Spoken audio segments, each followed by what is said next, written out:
City Council Finance Committee is called to order. Need a motion for the accepting of the minutes of March 18th. Favorable action. Seconded. We have a motion favorable. We have a second. All in favor? Aye.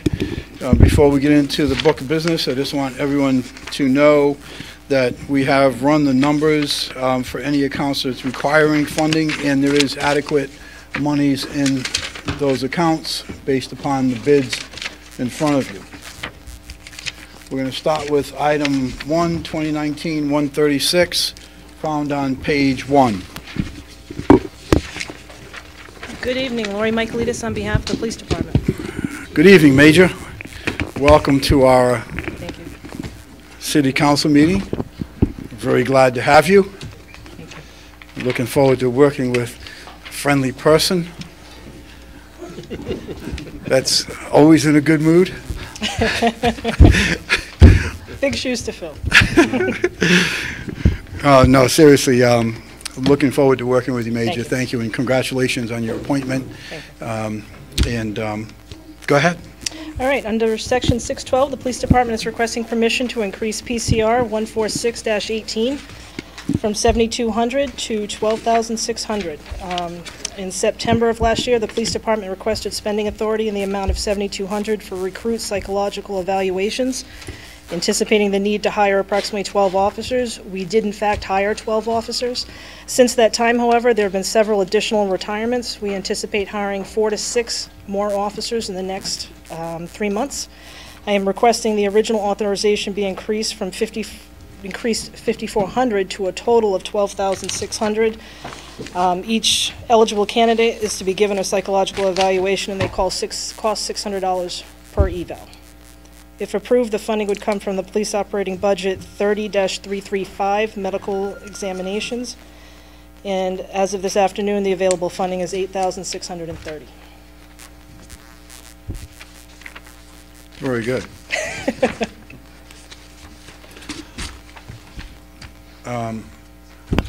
You're not going to believe this, but I don't have any questions. Any questions from members of the committee? Sir. And again, these evaluations, these are for individuals that are not currently city Recruits. employees. These are recruits, so that's why we're having Exactly. it from this account. Okay, thank you. Sir. I'd like to just say on record, welcome, Major, and Thank you. I also look forward to working with you in the committee. Thank you. Any questions from members of the council? Any questions from members of the public?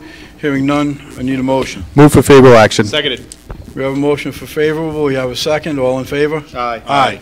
Thank you very much, Major. Thank you. That was pretty easy.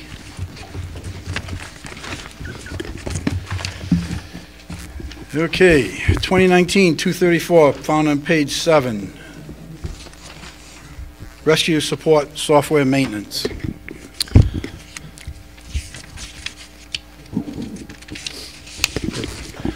Phil Carlucci, MIS Director. Go ahead, Phil.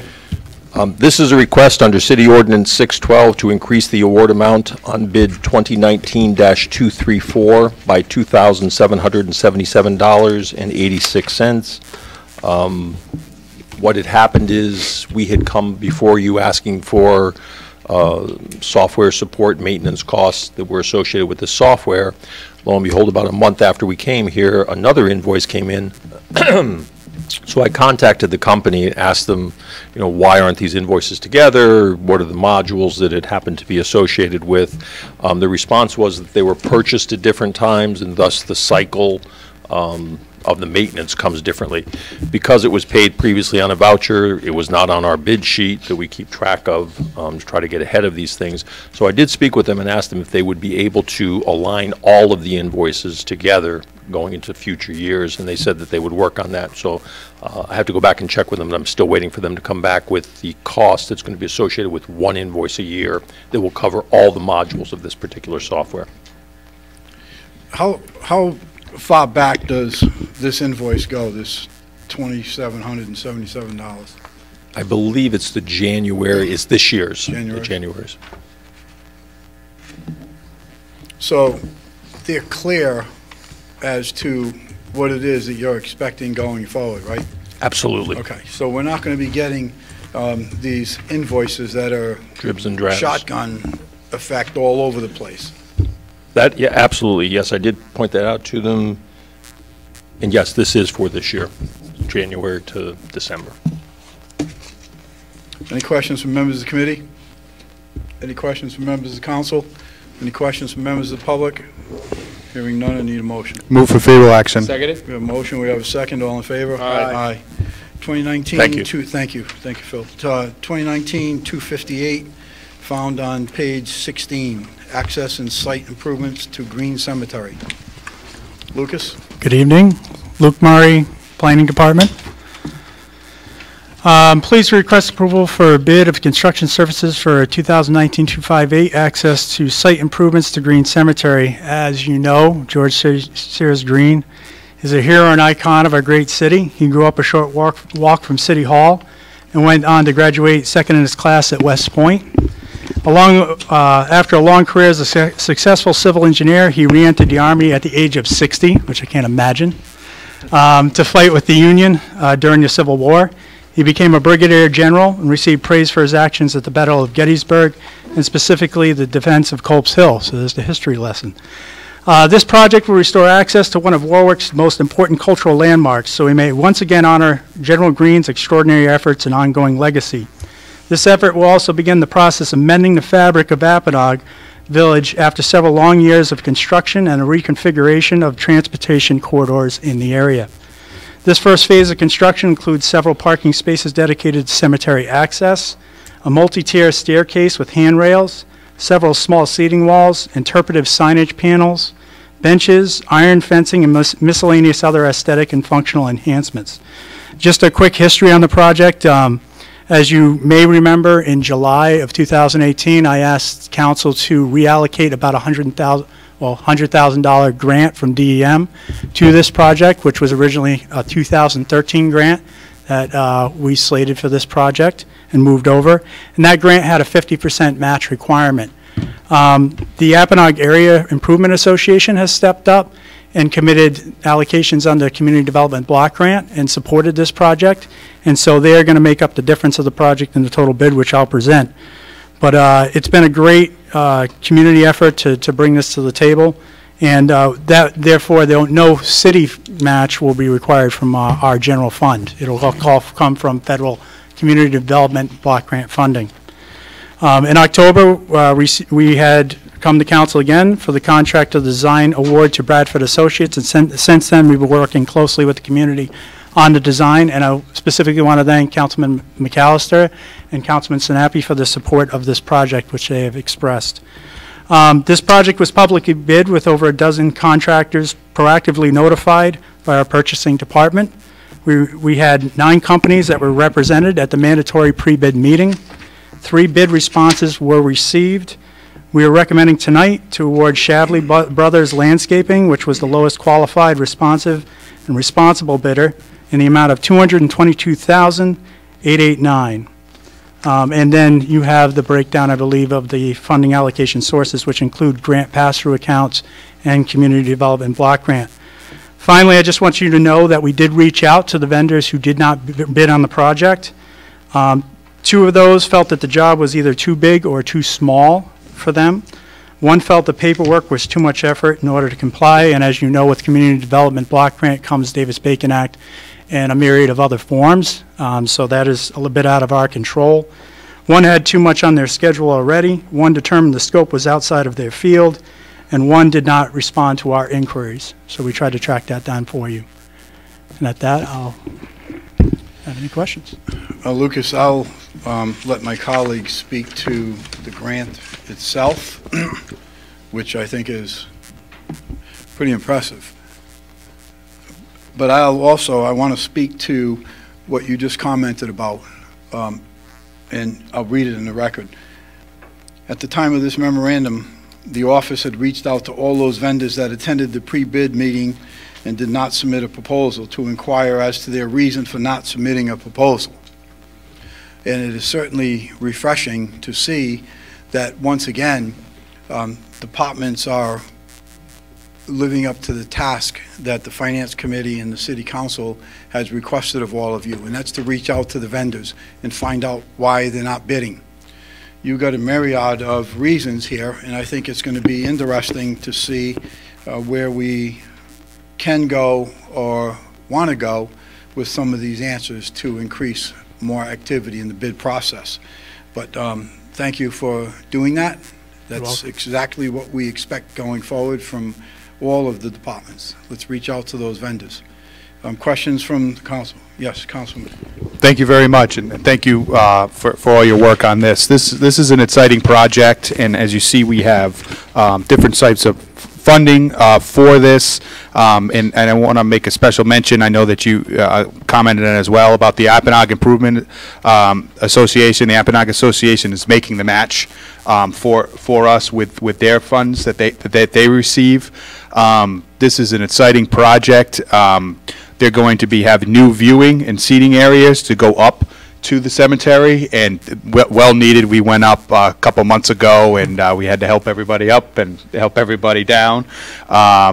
And then we're going to have signage, so when you're going up, you can kind of stop, you can look, and it will point to say, if you're facing City Hall, there's going to be signage, and it's going to talk about the history of City Hall. And you go up another farther, and you're looking over at the pond, and it will talk about the pond. And then you get up to the cemetery, and it will talk about the general. So this is really exciting. We're also going to have benches in this area. It's going to be more open space for walking paths. We might eventually be able to connect and make a biking path around there. So you can go from, Cafe Tempo across all the way up. You can go around. And this is really, and again, this is an area that has kind of been stuck for a long time because of all the construction in Apponaug and around. And so this is an exciting project. It's a great use of grant funding that going out, open space grants from the state. The state's involved, city. We have the local groups that are on this. We have the Historic Cemetery Commission. They have been doing cleanups there for years and keeping up of this. And people have been traveling. They know, that the general is from Warwick, and that history buffs, they like that. And this will be a great asset to our city. So it's a lot of moving parts and a lot of different things. And I was really happy with the bidding process as well. As the chairman said, you even had a mandatory meeting beforehand. This is exactly what we're looking for and stuff like that. If you want to bid, come to that. I mean, that's great. It's also a Warwick company that's going to be receiving the bid, which is also great. So this is a very exciting project. The Gorton's Pond is right there, Apponaug Village, all this different investment that we're doing in that part of the city, and this really ties into the history of the city and Apponaug, and I think this is a really exciting project. So thank you very much. Thank you, Councilman, and congratulations on your hard work as well, and Councilman Sinapi also, and anyone else involved in this project. Councilman, do you have anything to add? Any questions? Yes, Councilwoman No, I Chavez. just wanted to add to Councilman McAllister's remarks, because this is a long time coming, and I know how hard the Cemetery Commission has been dreaming of this to be done. And I've worked with Luke. He put our Oakland Beach master plan together, and I know he does a very thorough job, and he makes sure all the T's are crossed and the I's are dotted. And I appreciate the fact that you went out and reached out to those other vendors, too, to find out why they didn't bid on it. But I can't wait to see it done, because we've all been waiting for a long time to have this done. Thank you. Thank you, Councilwoman. Any other questions from members of the council? Any questions or comments from members of the public? Come on up.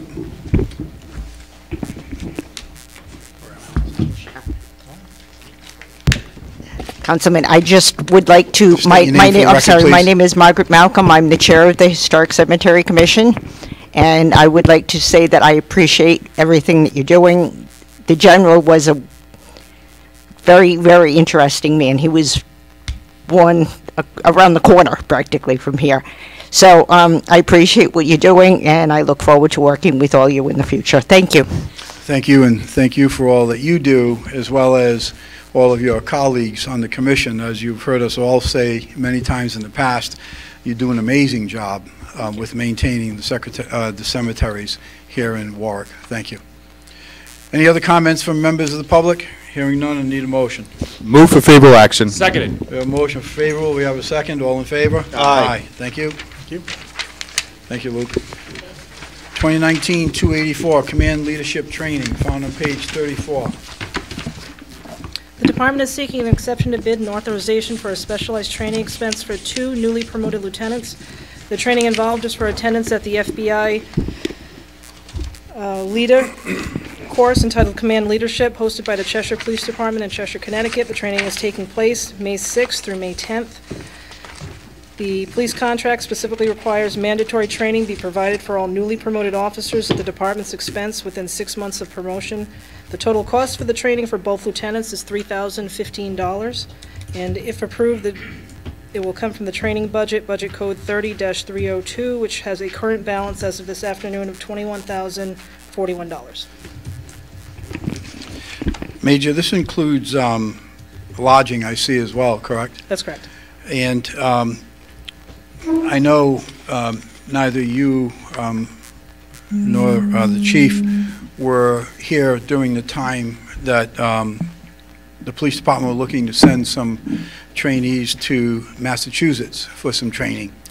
And I had spoken with some of the troopers from Massachusetts regarding lodging, and oftentimes they offer lodging free to other police departments that are up in that area for training. So I don't know if there's anything available for this particular thing. It's a bit late for me to be bringing it up, I understand, but just in the future, it's just something that I know you weren't aware of in the past, but we did make arrangements for our officers to stay for free in that police academy that they have going on down there in Massachusetts. Any questions from members of the council? Any questions from the committee? Any questions from members of the council? Any questions from members of the public? Hearing none, I need a motion. Move for favorable action. Seconded. We have a motion for favorable. We have a second. All in favor? Aye. Thank you, Major. Thank you. Item 2020-011, municipal recycling facilities, found on page 50. Matthew Slitro, Department of Public Works Director for the City of Warwick. The department is asking to extend this bid for a contract period from July 1st, 2019 to June 30th, 2020. Again, this is a revenue bid. Any questions from members of the committee? Sir. Revenue generating, correct, for Yes. the city? Thank you very sorry. much. Any questions from members of the council? Any questions from members of the public? Hearing none, need a motion. Move for favorable action. Seconded. We have a motion favorable. We have a second. All in favor? Aye. Thank you. Thank you.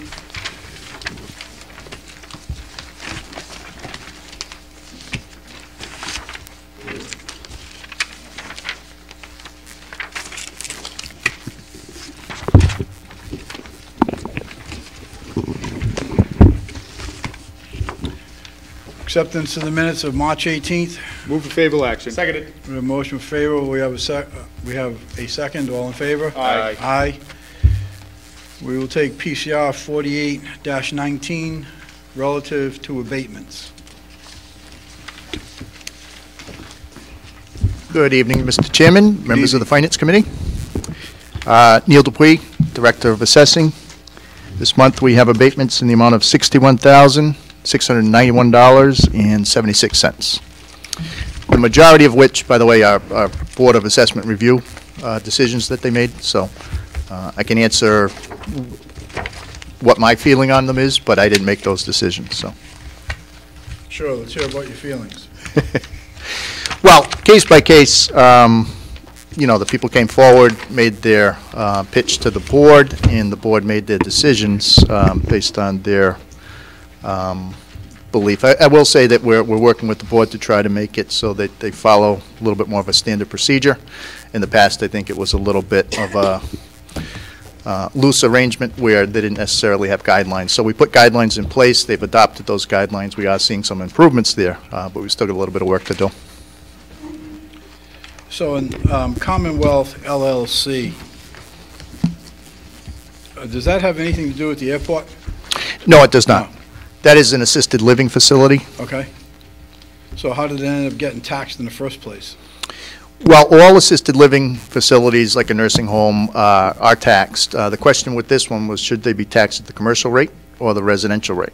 But because it's a business and the way our ordinance is worded with our classification statute, it says any partial residential building with a commercial use gets the Class 2 commercial rate. So what their belief was in communications with the prior assessor is they would get the residential tax rate. But clearly it doesn't meet that definition of our ordinance, and they have to pay at the commercial rate. So why are they getting a credit? Commercial rate's higher than residential, right? It is. So why are they getting a credit?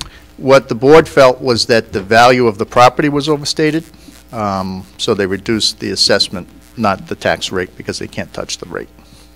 All right, so this is a result of reducing the assessment. Correct. Okay.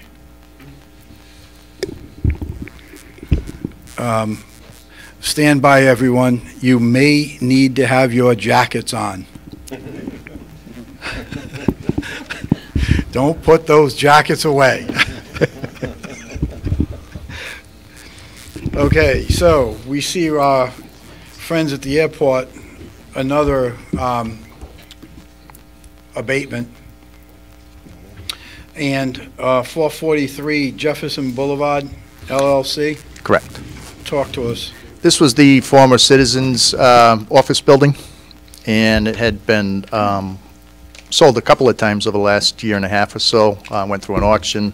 Then the person that bought it at auction sold it again, and then it sold a third time. So the last time it sold for $2.5 million in 2018, but it was assessed at over $4.5 million.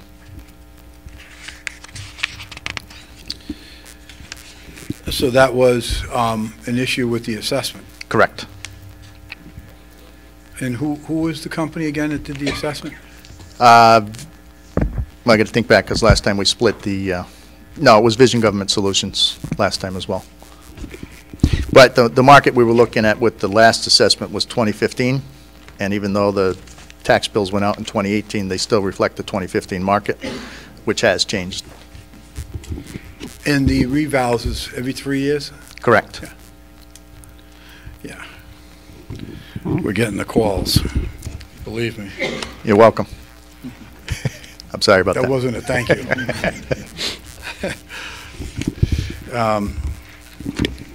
All right, any questions on this, Councilman? How often does the Board of Review meet and have the review? I see they come in like kind of a bunch. Yeah, basically it's depending on how many appeals for the year. Once we have the appeals set up, they basically meet every 2 weeks. So it was every other Tuesday. They were meeting for the last couple of months. So when they do make decisions, you kind of bring them all in like this, like you had a number Correct. of them? Yeah. We have one more meeting for the year scheduled on April 11th. So depending on what they rule on those, there might be another batch. Okay, thank you. You're welcome. Any other questions from members of the committee? Any questions from members of the council? Any questions from members of the public? Hearing none, I need a motion. Move for favorable action. Seconded. We have a motion, we have a second, all in favor? Aye. Aye, thank you. You're welcome. PCR 15218, resolution relative to abatements. So this is a former request for the House of Hope, and we're going to ask that that be held for one more month. Any questions from members of the committee? Any questions from members of the council? Any questions from members of the public? Hearing none, I need a motion on holding till when? The first meeting in May. Not sure what the date Motion is. to hold to May 6th. We have a motion to hold till May 6th. Do we have a second? Seconded. All in favor? Aye. Thank you. Thank you. Will you be here for a few minutes? I need Yes. to talk to you about Yep. something else. Okay, PCR 4319, 2019-246, fire apparatus annual pump testing. Chief?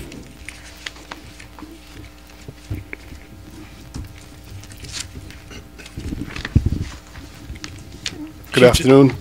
Peter McMichael, Chief of Warwick Fire Department. Welcome, Chief. Thank you. Go ahead. So,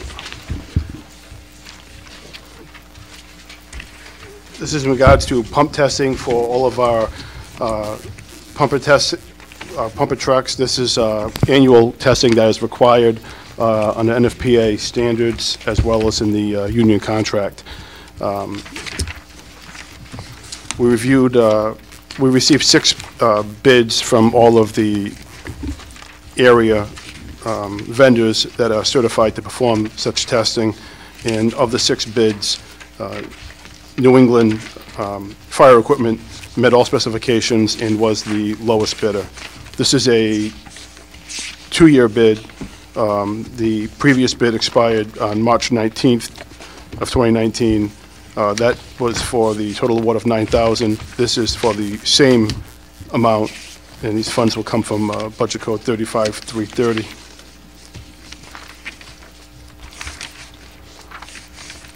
Bear with us 1 minute, Chief.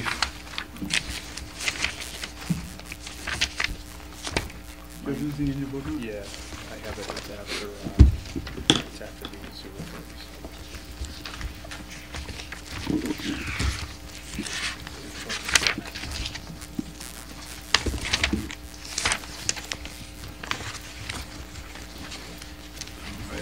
I'll go back from it.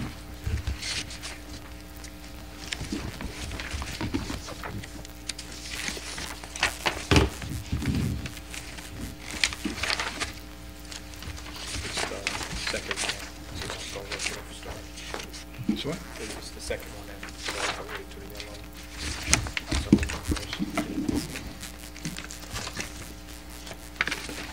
This is what I got first.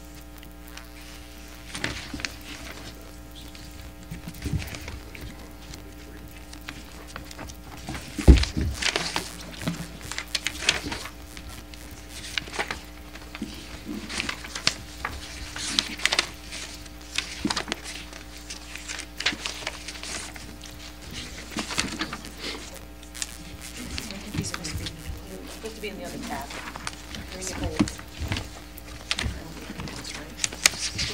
But this is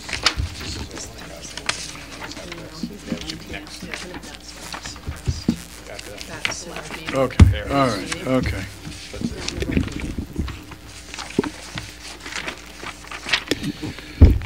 Okay, any questions from members of the committee? This is it, what we got right here?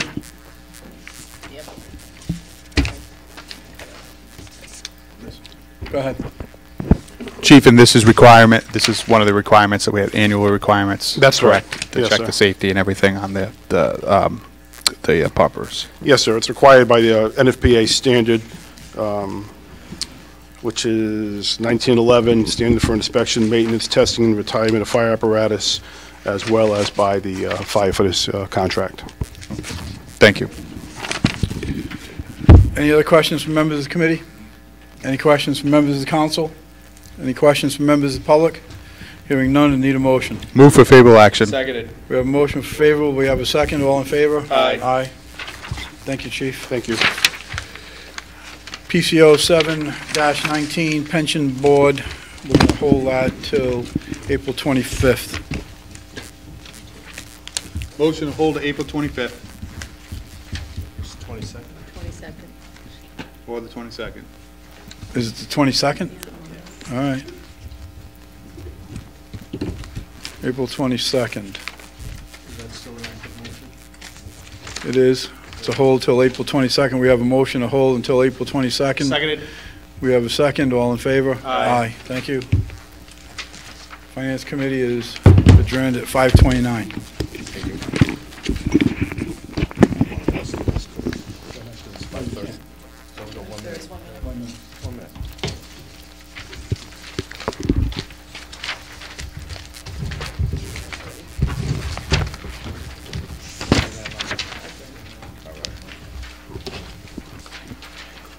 The time is now 5:30. Health, Education, and Welfare Committee is open. Can I have a motion for the acceptance of the minutes for the committee meeting held on March 18th? Make a motion to accept. Second. All those in favor? Aye. Item number 1, PCO 3-18, Rocky Point Ordinance, protect the rights of the private property owners, not drafted. Councilman Lattiser. Hold on May 20th. Hold till May 20th. Second. Seconded. All those in favor? Aye. Item number 2, PCR 69-18, resolution to establish a Bucky Brook Advisory Committee. Councilman Lattiser. Hold till July 15th.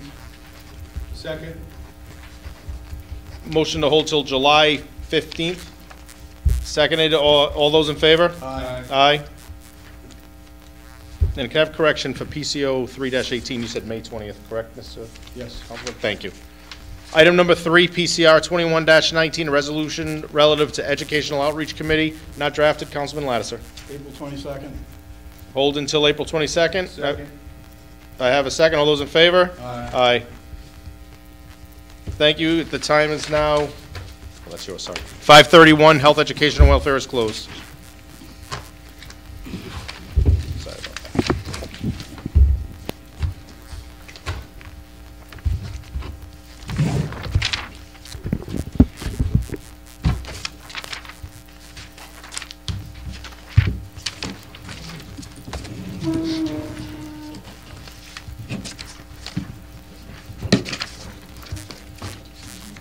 What's next? Okay, thank you.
Yeah. Oh, no, Gaelic football, it's literally.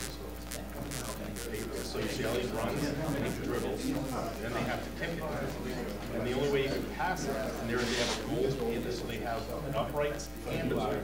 So you can score 1 point, you can score 2 points on the goal. You cannot, you have to, it's constantly, you have to bounce 4 steps, and you either gotta kick it to pass, or when you pass, you gotta shoot it like volleyball. So it's a constant thing, it's a constant movement. So he started that, and that was there, he started at 2:39. So by the time we got done, he was starving.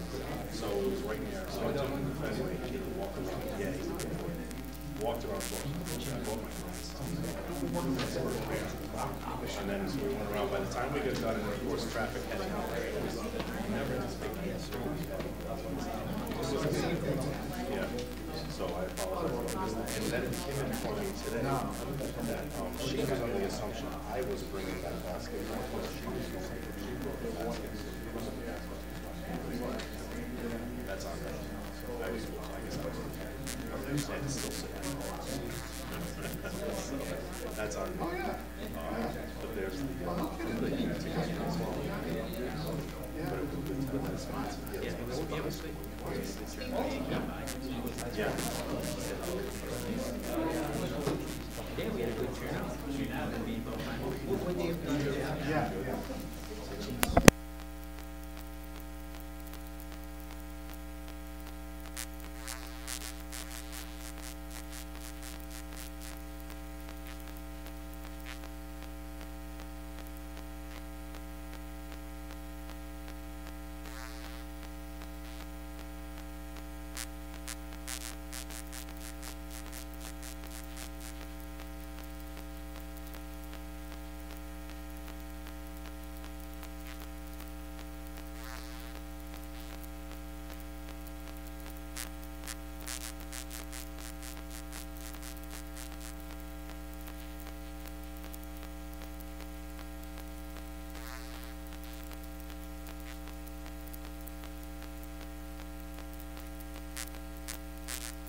So Public Safety will convene at 6:14 PM. First, we have acceptance of minutes from the committee meeting held on February 4th, 2019. Move for favorable action. Second. All in favor? Aye. And then next, we have a claim of Joanne Quinlan. Can you come on up to the mic, miss?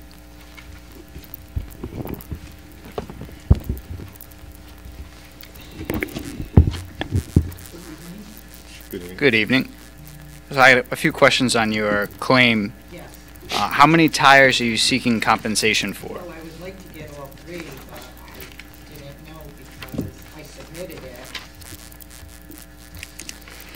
And so, I was picking my husband up at Kent County Hospital, and there was this huge pothole, and one tire went flat immediately. I called the police when I got to the hospital parking lot. Next morning, I noticed my other tire was pulled away from the whole rim, and the other tire was flat in the morning. and so how many, Three, I had to put 3 new tires on. so is the $865.67 for 3 tires? Correct. And now, according to at least one of the estimates, one of the tires had a nail in it, right? No. If that's true, I was not told that. Just, it looks like Firestone said the left front tire has a nail in it and is almost down to the second layer of rubber on the inside edge. Okay, they did not tell me that. They just put the tires on, charged me, and I left. Chairman, if I may. Of course. It could be that there was a nail that was lodged into the tire that was a secondary cause, but not the primary cause. I've certainly seen that happen with my own tires, where a nail gets lodged in and it doesn't actually cause a problem. It's only later discovered, but I feel that in any event, as the city's under state law, unfortunately, the maximum reimbursement would be $300. That in either case, perhaps it would not affect the outcome within the first $300. Mr. Chairman, if I may identify that the department acknowledges responsibility for the claim and authorized approval of this claim of $300, as mentioned by Councilman Ricks. That's the maximum we can give by law. So I move for favorable action in the payment of $300. Second. Oh, I apologize. I apologize. Does anyone else have any questions on the committee? Does anyone else have any questions on the council? Any other questions, members of the public? Thank you. All right, seeing none, all in favor? Aye. Oh. Yeah, he did. Second, yes. Aye. So aye, all ayes. All right, you're all set, miss. And thank you. Thank you. All right, next we have Miss Melanie Shackelford. Miss Shackelford, are you in the room? All right, do we have a motion to hold that? Move to hold to the next meeting of April 22nd. Seconded. It's PCR 50-19. So there's been a motion to hold PCR 50-19 till April 22nd, 2019, and it's been seconded. All in favor? Aye. Aye. Next, we have... Oh, I apologize in advance for this butchering of your last name. Miss Maria Salguero.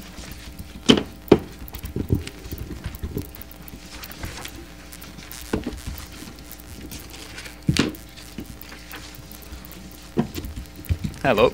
Hello. Can you please state your name for the record? All right, and before we get going, there's looks like there was an issue with the affidavit you submitted. There's a portion where you're supposed to select one of 3 options or boxes, and you didn't check any of them. And we actually do need you to determine which one and to check one off to be able to do the claim. So I don't know if you'd want to review it now and pick one.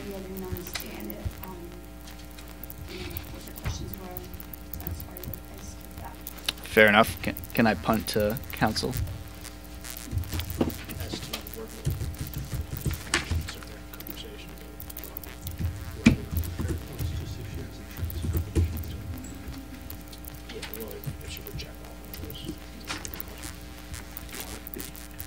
However you want to do it.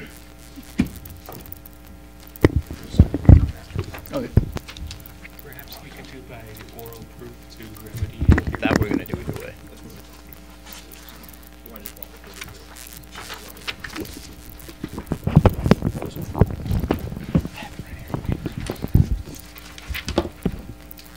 So on the form that you filled out, you have to attest to one of the following items in order to proceed through this process. The first option is that you have not sought compensation, nor will you seek at any time compensation from any source, including but not limited to an insurance company, other than what you're seeking here by the city for any loss around the incident. The second one option asks if you have sought from an insurance company or somebody else, and then you would disclose to us what amount of money you may have received. And then the third option would be that you have not yet asked your insurance company or some other source, but you intend to, and then you would also need to disclose that to us. So those would be so I guess the question one is, have you sought from anyone else any other remedy from this incident, any other money from anyone else other than what you're asking for the council tonight? I did get an estimate from the insurance, they won't pay for it because I have a $1,000 deductible. So I'm not getting no money from insurance. Okay. So, Mr. Chairman, if I could just be heard, I was just going to say, so you understand, what has happened in the past is we've paid claims, and then the person gets paid twice through the insurance company, and then the insurance company seeks restitution from the city, and we pay out twice for one claim. So that's why we ask people to check off the boxes, because if they do get if they do make two claims, then we can go back against the person that we gave the money to. So just so you're clear. On that copy, there's an estimate from the insurance, and they say they're not paying for it because it's $1,000 deductible. So you're checking off box number one. And you understand that the maximum recovery under state law is $300, right? I read that, exactly to my damage. Yeah, and you list your estimates here anywhere from $900 to $1,600, right? And they say that's just visual. Yeah, I saw that on one of the pages.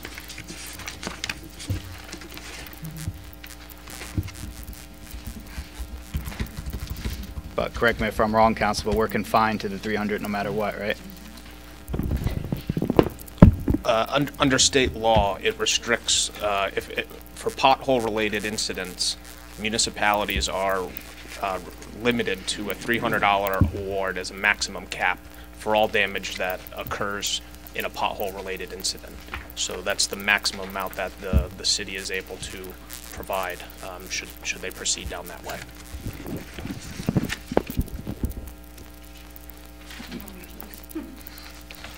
Fair enough.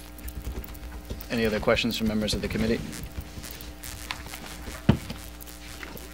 Any questions from members of the council? There is estimates on here that talk about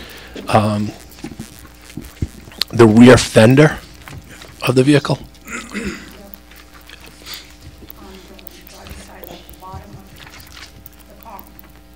Okay, so this pothole did damage to the rear fender?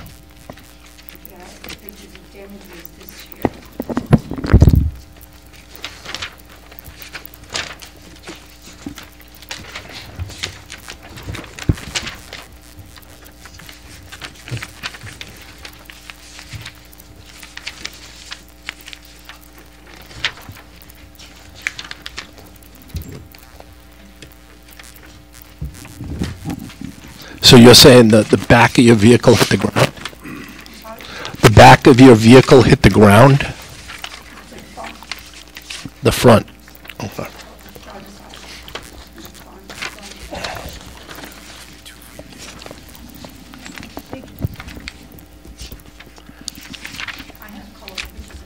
Yeah.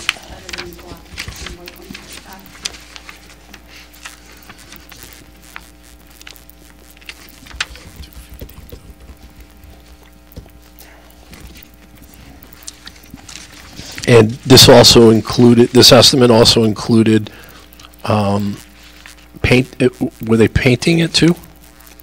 Mask areas, paint? So you wanted to paint the vehicle too, or? No, they were just fixing the damage. I don't know if they were gonna replace that or fix it. I don't know. I don't work in a body shop. I don't know. Because they were talking about disconnecting the battery, resetting the electronics. I don't know, this is a brand new vehicle. Yeah, okay. All right, thank you, Mr. Chairman. And it just should be noted that this particular pothole, this isn't actually the only claim related to it. One of the prior claims is from the same pothole.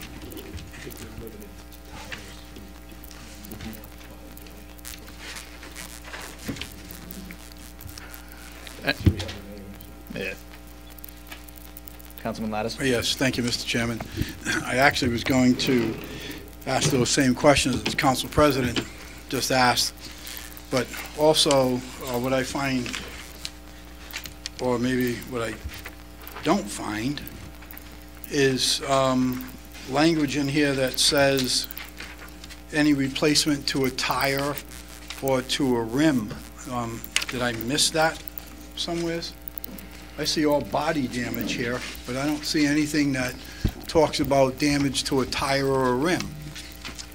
So I'm just questioning how you can have all the damage to the body, fenders and paint, etc., and not have a tire that has been blown out or a rim that has been significantly damaged, because the hole had to be a foot or more deep in order to damage the body. And if you're hitting a hole that big, I'm just surprised that I don't see damage to a tire or a rim. Those are my concerns. Chairman, if I may. Of course. It appears, and I would ask that I be, of course, corrected if I am wrong, that this 2017 Hyundai Elantra is lower to the ground than most vehicles.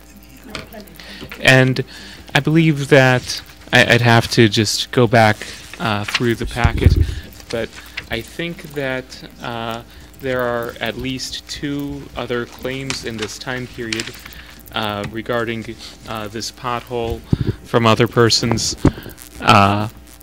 during this time period where the tires did blow out. So I think that perhaps it was as high as these estimates are, not necessarily high, but as severe as these estimates are, that perhaps it was fortunate, lucky, that that a tire didn't blow out, because that does look like quite a monster pothole, and with a car that's lower to the ground, I could see how a portion of the bumper could end up hitting the road itself, and perhaps that might have even cushioned the blow for the tire. I'm certainly not an expert in that area, but it seems that the pothole is deep enough for that portion of the bumper or undercarriage to hit the pavement. Mr. Chairman? Mr. Chair. Oh, I'm sorry, go ahead. One question, was there a tire damaged in the pothole? Not that I know, not that I'm There was no tire damage, there was no blown tire, no rim damage? You're seeking because of the body work? Correct. Okay. That's one thing. I see damage, and that's what the body work told me. I mean, part of the tires, I'm using them, so. Understood. Thank you. It's been a month and a half. Yeah. Councilman Lattiser? And I believe that you had said this was on the front end? On the front of the car? Yeah. Okay. So, Mr. Chair, in her report, it doesn't make any mention at all about damage to a tire, damage to a rim, This is the front end. And to sustain that type of damage on the fender, it would seem to me that at the very least, you're going to need to have a wheel balanced, or you're going to need to have a front end aligned, or you're going to have some damage to the ball joints or the tie rods, etc. To have damage to the fender, that means the car had to be completely bottomed out on the street to have that type of damage. So I'm just, again, it just troubles me that there's no other related damage to sustaining an impact on a pothole where your car actually bottoms out, and there's no damage to the tire, no damage to the rim, no front end alignment, no wheel balancing, no tie rods, no ball joints, no anything. Thank you. The only thing I noticed, my car, like, I don't know if that's alignment, it kind of goes a little bit to the side, but I haven't even, like I said, when I took it to the body shop, they gave me a visual estimate. So I don't even know if I need a pull on, I don't know. The only thing I know, I'm still driving with this tires. And I know this was damage to his car. I mean, to his pothole. And it was raining that day, and his pothole wasn't even visible. Yeah, at least one of these estimates does note four-wheel alignment in it. That's Plymouth Rock. Yep. And I think all of them, or at least 2 out of 3, do note visual damage only for the basis for their estimate. So, Mr. Chairman, I'm going to ask council the question I think we're all wondering. Since we are authorized to do payouts on tire rim, is this something that she would have to go and send to another, besides her insurance, claim through another entity?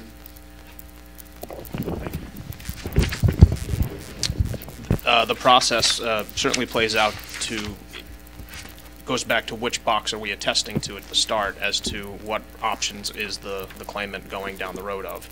And if they are seeking that other thing, certainly that would adjust what our analysis is here. But regardless of all of that, the council is limited to the $300 remedy. And that's the process for potholes that we have before us. That's the process that the claimant is participating in.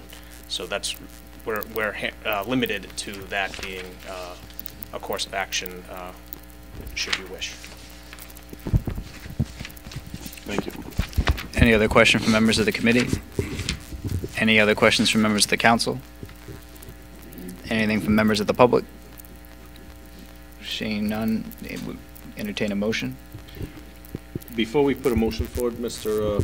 Chairman, I'd like to know, again, I think that we are clear that we are only authorized to do payments of $300 on rim, tire, and damage from potholes. The statute does not read to rim and tires. It reads specifically to damage incurred by reason of pothole. Oh, okay. If there are other ways, there are other analysis and claims that typically can come before this committee, but as it relates to pothole claims, the statute speaks directly to the entirety of the incident related to a pothole, and that is limited at $300 as a cap.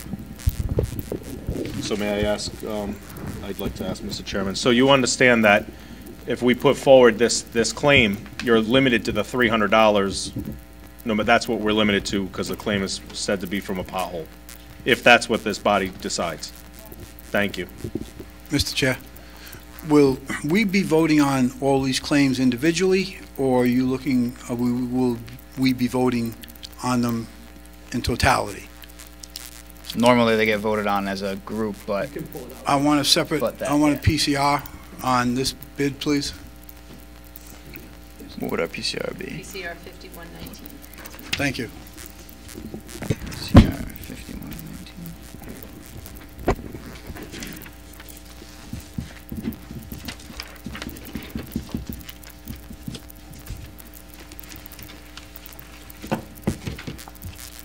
Any other further questions? If I may make a brief statement. I understand that being assigned a separate PCR number, it's my understanding that council members will vote individually on this item.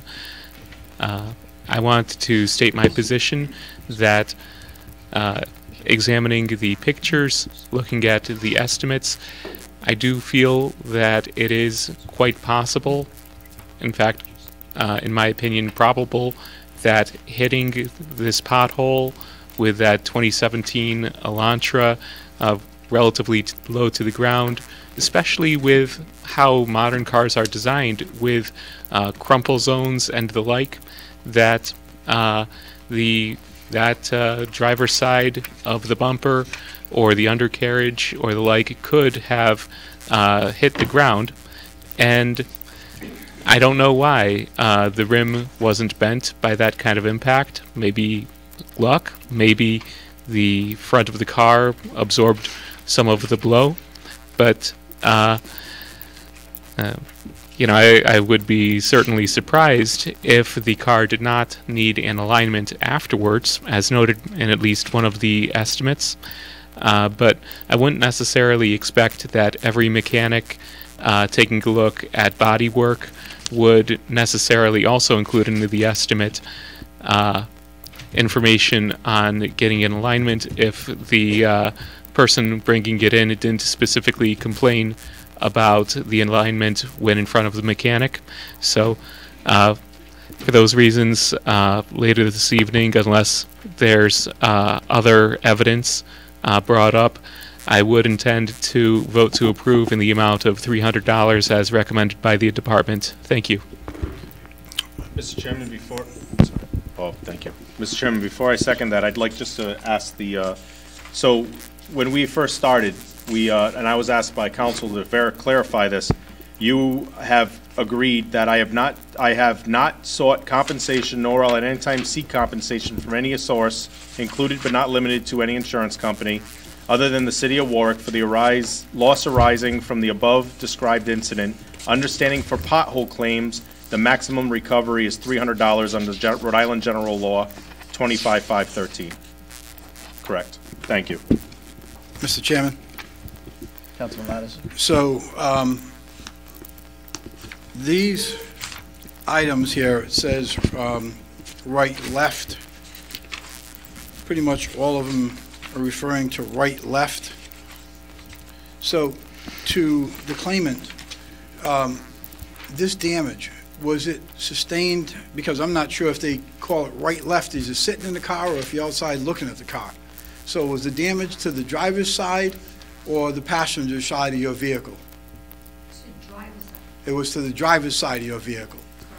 So to go to that point, this pothole, if you look at the picture, this pothole is about 8 feet from the center line of the street, as I see it. And if you look at the car directly behind the pothole, that vehicle would have to be pretty much in the breakdown lane to hit that pothole on the right front tire. Because you can see the left front tire is on the white line. So that means the vehicle was driving practically in the breakdown lane to sustain that damage on the right front tire, the driver's tire. Driver's side, yes. But it was testified to a moment ago that it was on the driver's side. The councilman made the point of saying on the driver's side. I'm questioning, how does a body shop call it? Sitting in the car or looking at the car?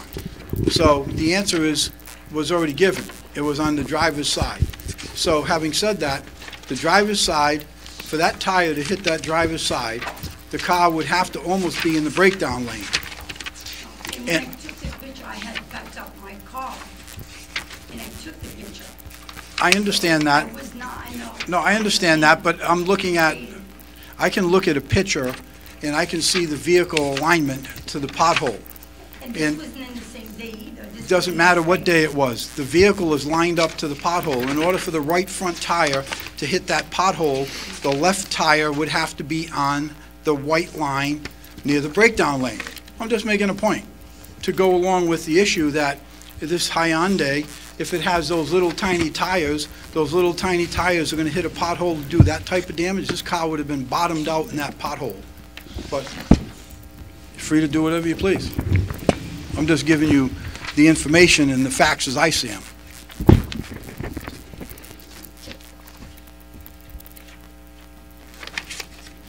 Does anyone else have any further comments or questions, be it on the committee or on the council? I believe a motion was made, Mr. Chairman. I think so. Is there a second? Seconded. To PCR 51-19. For approval of $300.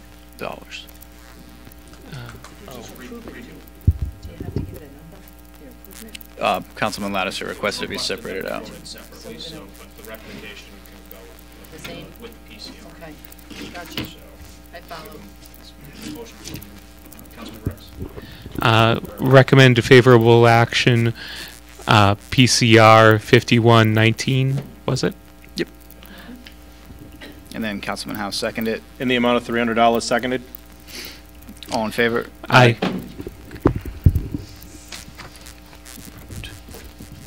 So,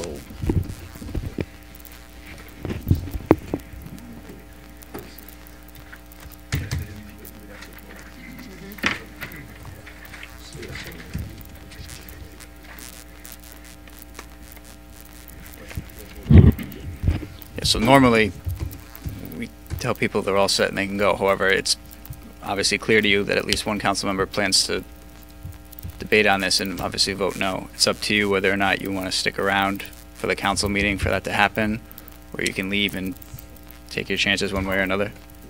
Pardon? Already. Thank you.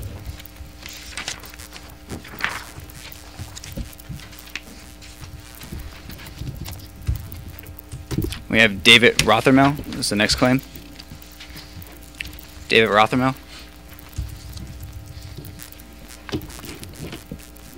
Anyone want to hold that? Move to hold to April 22nd.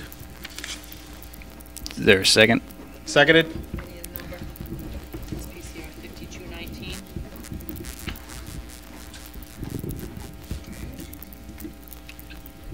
So all in favor? Aye. Aye. Aye. Then we have Francis McGuire.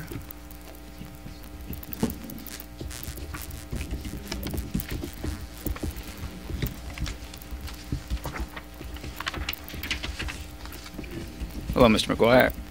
Well, I assume Mr. McGuire. Can you state your name for the record? Can you state your name for the record? Can you state your name for the record? Francis McGuire.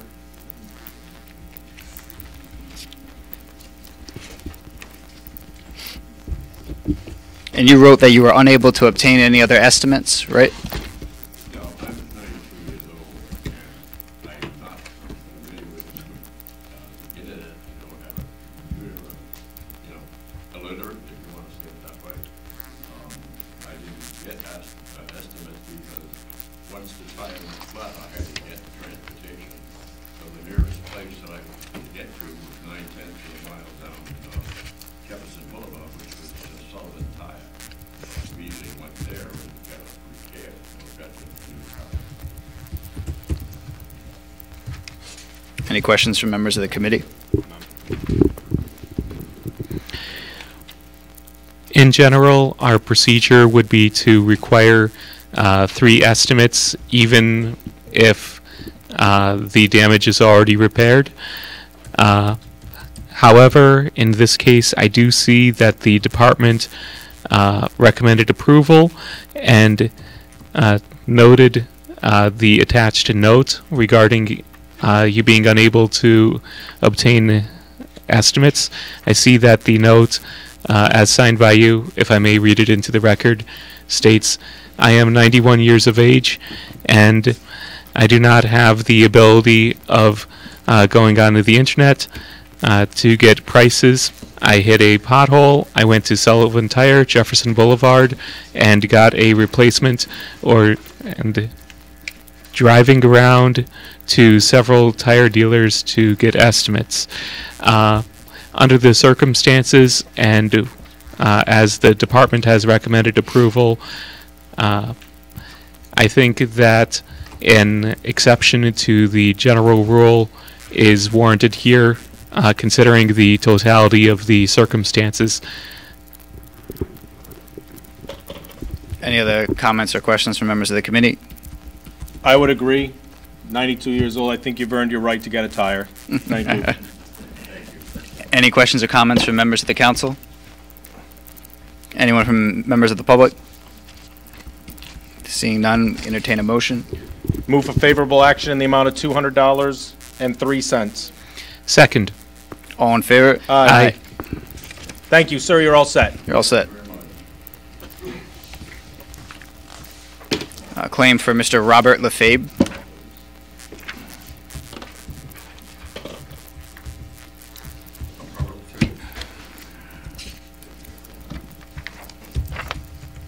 And you submitted 3 estimates for damage to a tire caused by a pothole on Bellows Street, right? And it should be noted the department recommended approval for $269.74. Any members of the committee have any questions or comments? Yes. Although I see that the department recommended approval in the amount of $269.78, which is the actual invoice, I do have to bring attention to our procedure that, unfortunately, and not to be too much of the wet blanket, that our procedure would be the lowest of the 3 estimates, which would be $247.21, and I would recommend approval in that amount, and I'm sorry for the $22 difference. My tires blow. AAA puts on a toner. I have to go to Massachusetts the next day. I haven't read your procedure. I don't know what your procedure is. I need that car. I put the tire on, read the procedure. It says you got to get 2 more estimates. I got the 2 more estimates. I wasn't clairvoyant to know what those estimates were going to be. I supported a local merchant in town that we do business with. I still think that it's not fair to not get reimbursed. My wife's been a taxpayer for 38 years or more. I can't get reimbursed for my actual expenditure. Question to council, we're not bound to do the lowest estimate, correct? I don't see it in the procedure. So, maybe practice with that. So one of the reasons that we went to 3 estimates is because there are situations where people will go into their friends that own body shops and we're charging higher rates and then splitting differences. And so that's why we went to 3 estimates. And that's why the procedure's in place. It's not to, cause a hardship on somebody that that did or didn't know the rules. But the issue is that it was trying to prevent people from going out and getting estimates that benefited, one particular tire shop over another or one automotive shop over another. And it turned out that those estimates were significantly higher than the actual damage to the tire. So I don't think that the rule is applied based on, how the individual person. It's like anything else, like a statute of limitations. The person might be a nice person. They didn't know the statute of limitations. It's just an across-the-board rule that we've always applied consistently, for the reasons that I just stated, because obviously the city didn't fill a pothole. The person needs to get compensated, and it has to be at a fair and reasonable price. So that's the rule that we follow, as the Councilman Rick said. Thank you. And I'd like to add in, you did say that your wife is a taxpayer for the last 30 years. Our job is also to protect the taxpayers, including your wife. So we've always followed the 3. And I realize that it's a $22 difference from what you paid to what the final would be, but I'd like to go for approval at the amount under the regulation of $247.21. Is that a Second. motion? That is a motion. And then Sorry. there's a second. Are Second. there any other questions or comments from members of the council? Members of the public? Seeing none, all in favor? Aye. Aye. Aye. Thank you.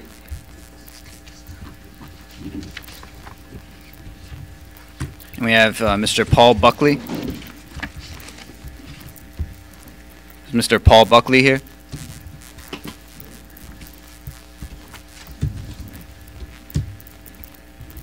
Anyone like to move to hold that one? Move to hold to April 22nd. I believe that would be PCR 53-19. Seconded. All in favor? Aye. And then I believe the last one, Francis Delbonis. Is Francis Delbonis here? The claim before, you didn't give a number to and you held it? That was given PCR 53-19. The one One before before that? There was one, Did we approve that one, Matt? Oh. you held it. That was 52-19. All right, so what'd you just do, this one 53? Thank you. So one more try. Is Francis Delbonis here? Seeing it's not the case, does anyone like to move to hold that? Move to hold to April 22nd as PCR 54-19. Seconded. All in favor? Aye. Aye. Unless I'm missing something, I think that's everything.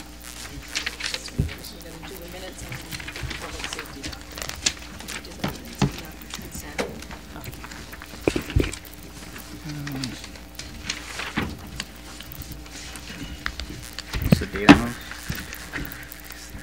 That's one we did. All right, so then we have one last thing, acceptance of minutes from the committee meeting held on March 18th, 2019. Move for favorable action. Second. All in favor? Aye. Aye. Second try. I believe now we're all done unless anyone missed anything? No? So public safety concludes at 6:51 PM.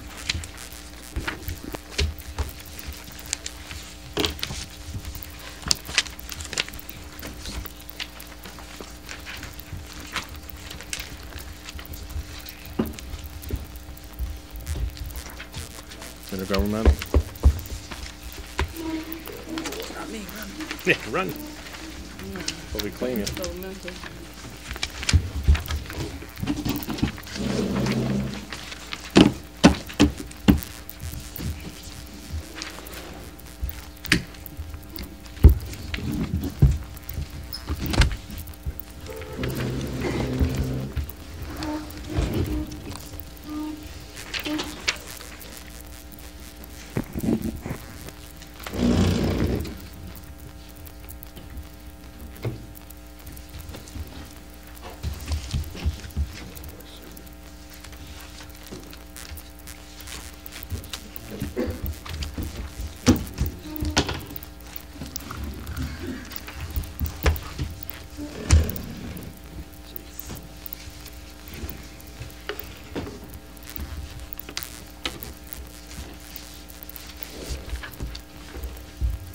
Okay, the Intergovernmental Committee meeting is open at 6:52. The first item on the agenda, the acceptance of the minutes from March 18th. Move for favorable action. Second. All in favor? Aye. The second item on the agenda is a resolution to create a charter review committee. That is not drafted. I know I am one of the sponsors. I don't know if anyone wants to have it put on anytime before the May meeting. Mr. Chairman, if I may, as the primary sponsor, I want to move to hold until July. Fine. July 15th. Move to hold till July 15th per the sponsor. Second. All in favor? Aye. Third item is PCR 42-19. resolution to the General Assembly in support of amendments to the Sewer Authority Enabling Act to add 2 board members, financing terms, and septic systems. Councilman Lattiser, this is your, Hold till April 22nd. It is written, Councilman. Per the request of the I realize sponsor, that. holds until April 22nd. Second. All in favor? Aye. That closes the intergovernmental meeting at 6:54.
It is now 6:55. The Committee on Appointments is now open. The first order of business will be acceptance of the minutes from the March 4th meeting.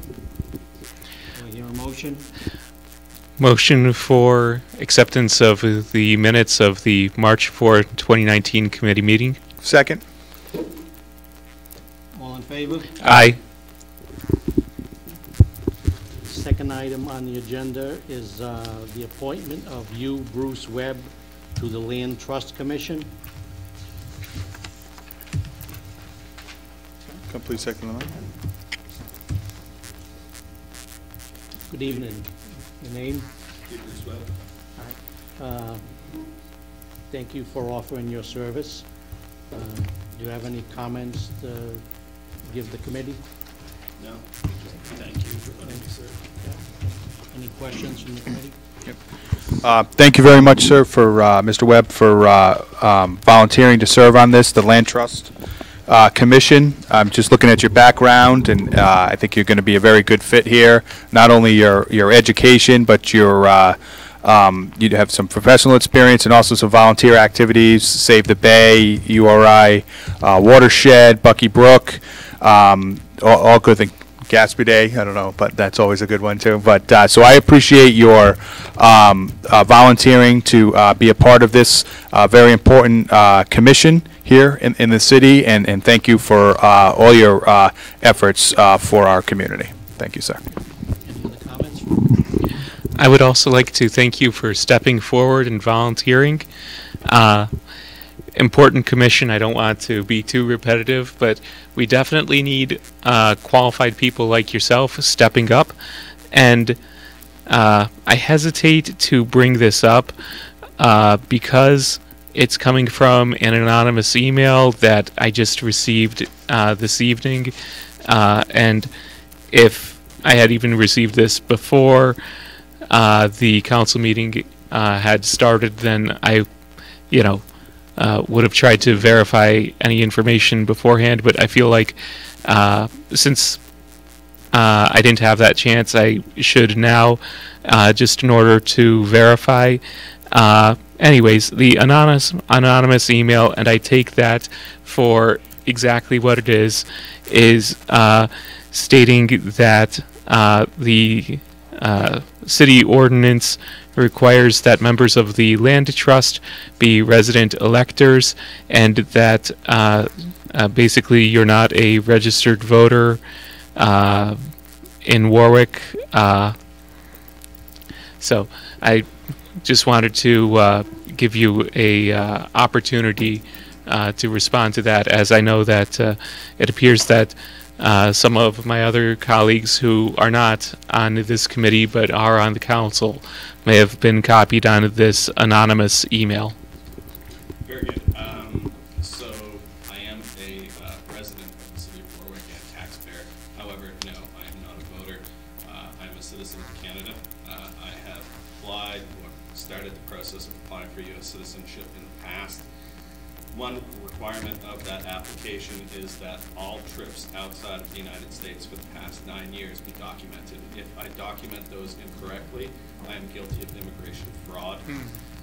That information is not freely available, nor did I record it. So at this time, to avoid large legal fees and legal problems, I am not in a position to apply for citizenship, which would allow me to be a resident elector. So beyond that, I'm afraid I have nothing to give you beyond, as soon as it's something that's open to me as an option, I will pursue it. At this time, I'm not financially able to pay those fees to go down that route. And I would most certainly applaud you for seeking to become a U.S. citizen and becoming involved in the community as you are. And thank you for, of course, being forthright and upfront. If I may ask, of course, having worked in IT as well, there's no such thing as anonymous email. If I may ask, Mr. Zarm, perchance? The only thing I saw is that the name on it said anonymous, and that word was actually misspelled because there's a Y in there and there wasn't a Y. So that was the source of information that I received. Well, so I don't know exactly who sent it. Mr. I apologize. It's still committee. I apologize. Any other comments from the committee? Any comments from the council? Thank you. This is not directed towards Councilman Ricks. I, like Mr. Webb, take strong issue to someone who sends something in and doesn't put their name to it. I sit here in front of this microphone, my name is out there, my name's on the website. If someone has something to say to me, they say it. If there's an issue, they'll say it. I will say that, I'm sorry, I'm a little fired up right now. This man has stepped up for his city, registered voter or not. He stepped up, and he's donated a lot of time at the at-large count, as an at-large member, which, by the way, is not a voting member. He brings to us a lot of knowledge. He understands his rights as a citizen. He has no criminal record. That's my biggest concern. He has no criminal record. He's stepping up and he's helping us in our waterfronts. He's been capable. The Land Trust has nominated this gentleman to this position overwhelmingly and united. So, or except for maybe possible one, but I'm going to say something. I put his name forward because of the great words that he came. He stepped to me when I first got elected to be appointed at the, as an at-large for the Land Trust. I don't take any relevance. I don't even consider that email sent. If you're too cowardly to put your name to something, don't waste my time. That's not you, Councilman. That's whoever wrote the email.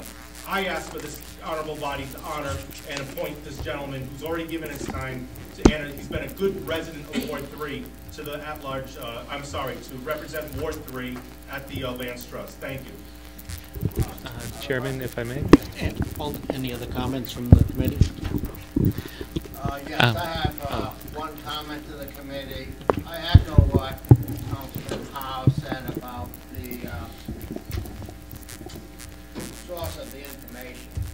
However, this man is an honorable man and said he is not a voter of Warwick and explained the circumstances, which sound quite reasonable to me. I do not know whether that is a legal requirement in order to become a member of the committee, or if it is a precatory requirement, something that is not absolutely necessary. I would like to know, and I don't know if hear from a senior member of the council or our legal counsel to give us that answer. If I could, Mr. Chairman.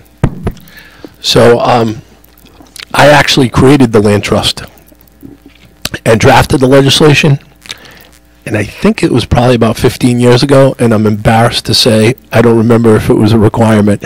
So I would defer to the city council solicitor, if you can find it, to read the language. Obviously, I don't want to start a precedent where we violate ordinance language, but that doesn't prevent us from amending ordinance language either. So there's more ways than one to skin a cat. You're just got to do it appropriately. So I'll defer to the city council solicitor.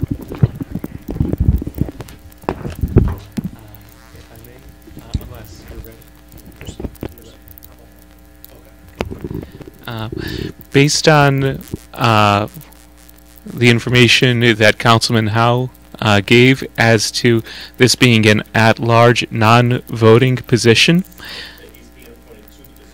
Oh. He's currently serving at the at-large, and he's done so for the last 2 years very honorably as a taxpayer of the city of Warwick. He has, because of that, we had a member step down. He's stepping up to the voting position of the Land Trust to represent Ward 3. Thank you, Mr. Chairman. Thank you for clarifying that. There might be a typo or misunderstanding in part of the packet, at least, because I do see that it lists as member at large and then says Ward 3 underneath. So that was part of the source of my confusion. And I would like to express for the record that I am also not a fan of these anonymous emails for exactly the reasons you stated. However, if there is a conflict with the ordinance, then regardless of the source, I would want to obviously look into it and make sure that we are complying with ordinances regardless of what the source is, as much as I do not encourage anonymous emails of this nature. It's better when people step forward and step up to the mic, as Mr. Webb has. But with that, I would defer to our city solicitor, and I follow the logic of our council president.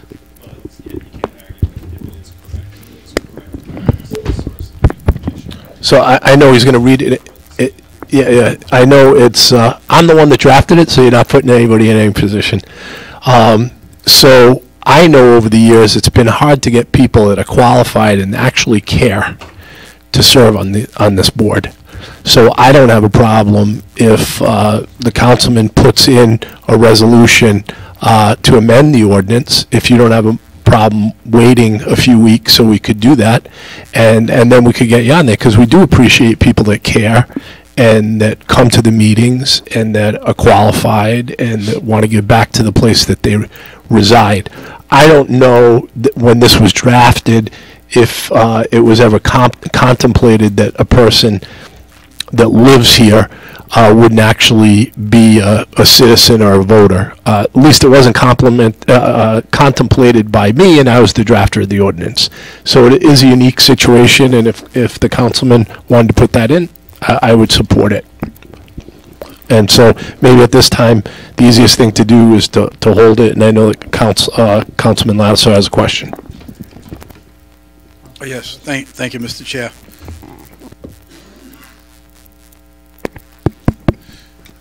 I just want to follow up and support and back up Councilman Howe's comments. I'm particularly disturbed about an anonymous letter being brought up here on the council floor about this gentleman or any other individual. And if someone has any type of issue, then put your name to it. This isn't the first time issues happen because of anonymous, with no credence to them. And kudos to you, Councilman Howe, for telling it like it is with respect to some anonymous accusation, true or untrue, and being brought up at this particular time. Thank you. Mr. Chairman? I know you're holding in, I just want to weigh in. I think I agree with everything Councilman Howell and Councilman Lattisaw said about the letter, from the beginning. But this person has shown, just in, being volunteer activity, in his involvement in his experience, has so much to give to this this land trust meeting. And like the President said, I just put a woman on, I think, last month because we don't have a lot of people coming in. And to have someone with this great talent that wants to be there, I think if it takes an amendment to do it, then that's what we should do. And you have my support with it.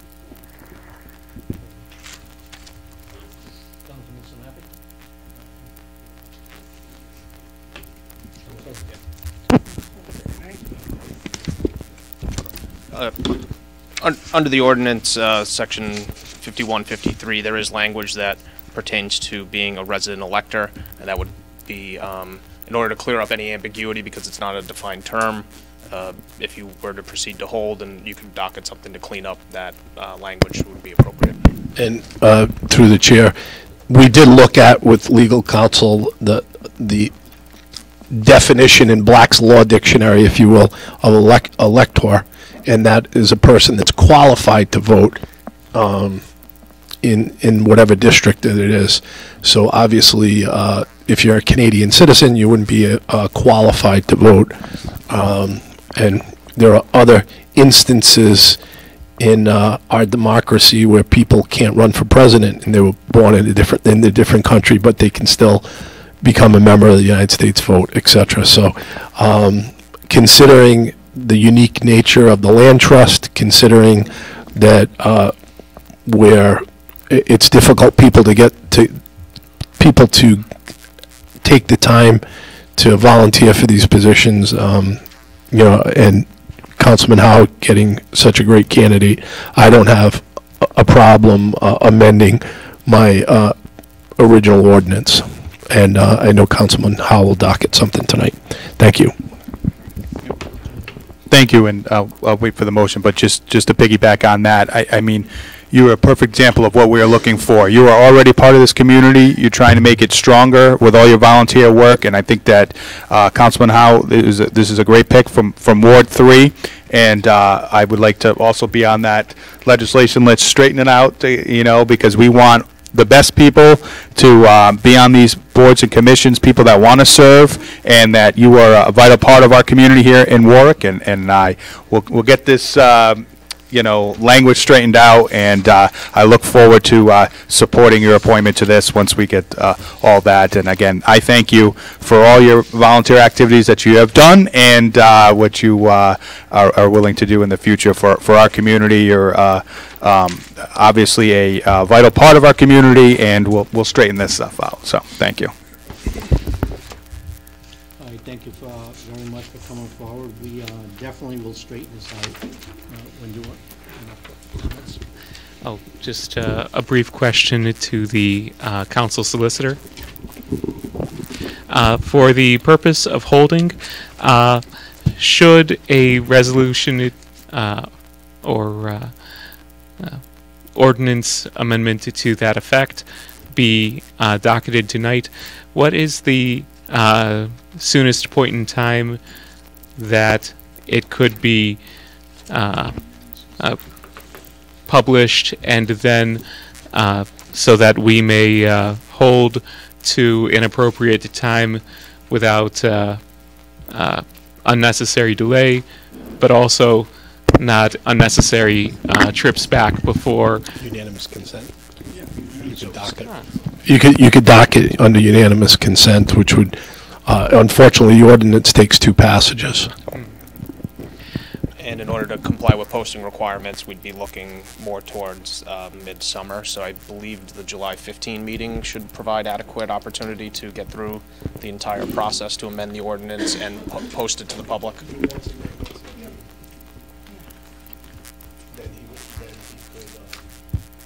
then you still have 3 weeks of advertising, so June. Mr. President, if we do it through unanimous consent, we can get it on the calendar for the April 25th. So if we vote on it April 22nd, and then we can come back again, the first meeting in May, have the second passage, we're done. Could do it in June. Yeah. Yeah, why don't we do it that way? That's fine with me. It's certainly a possibility to Yeah. fill the gap to get through the June 15 meeting, so if you want to try for them. Yeah, so if we have a first vote in April on the ordinance, second in May, Second meeting in May. then it would go before the mayor for signature, and then you could have the second meeting in May, yeah.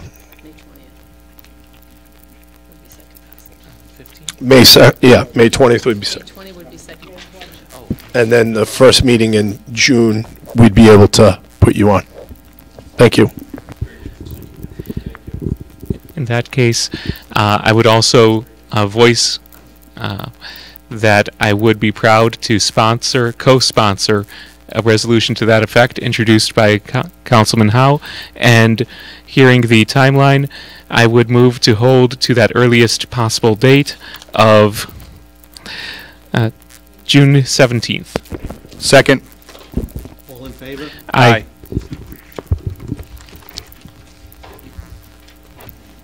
The Committee on Appointments is now over at 7:15.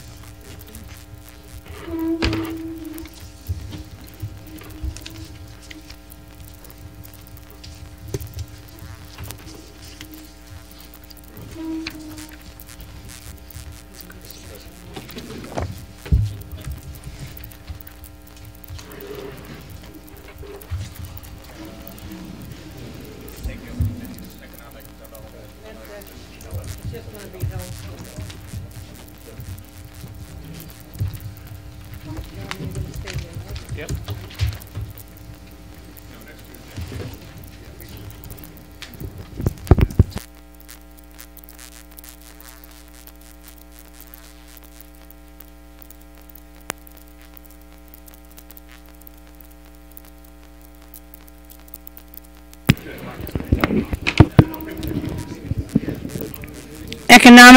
Economic development's now open at 7:16? 7:16. There's only one item, PCR 46-19. It's not drafted, Councilman Lattisaw. Being held to May 6th. Have a motion for that? Move to hold till May 6th. Second? Second. All in favor? Aye. Economic development's closed at 7:17. Thank you.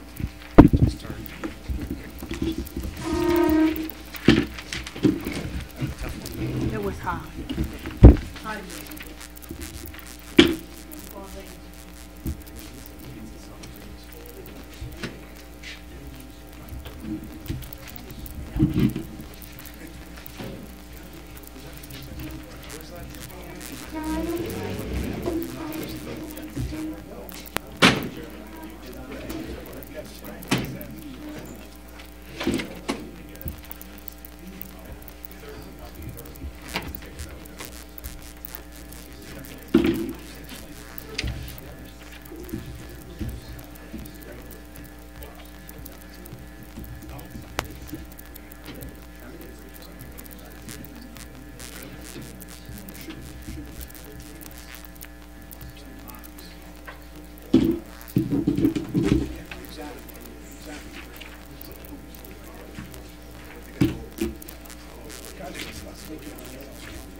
I was going to erase all this, don't worry about that, I was thinking too fast. Bring out resident electors. May 6th, which means the summer festival. Essentially, that's one interpretation of the legal. So, that's all right, because if your councilman was a non-banking person, obviously they're not doing anything illegal.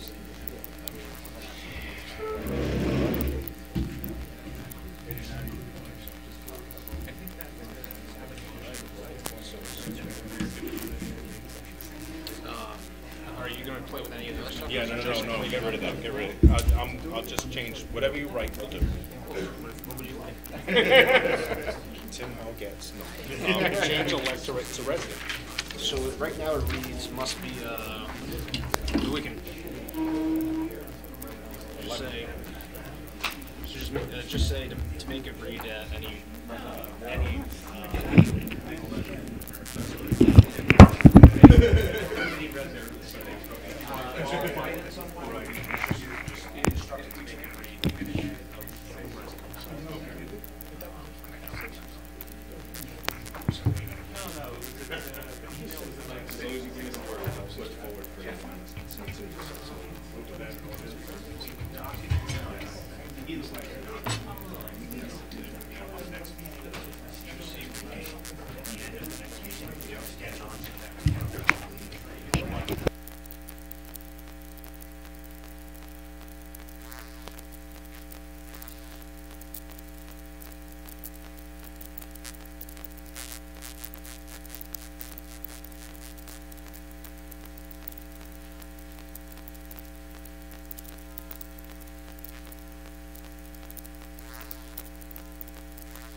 if council members could take their seats.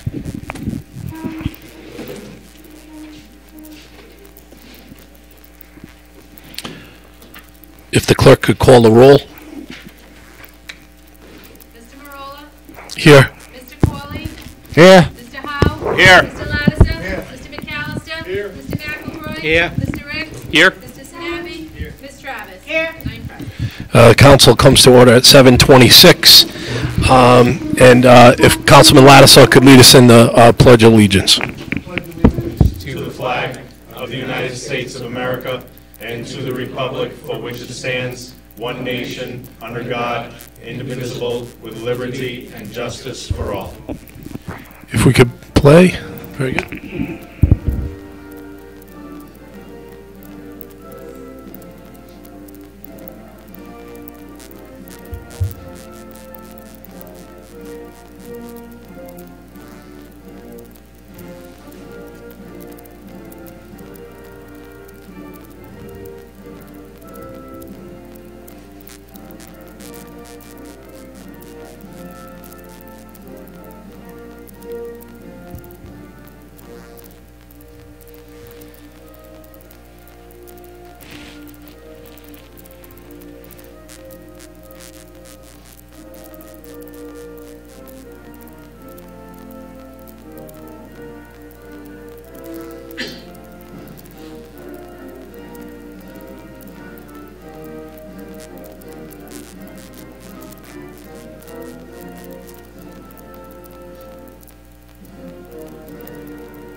Thank you.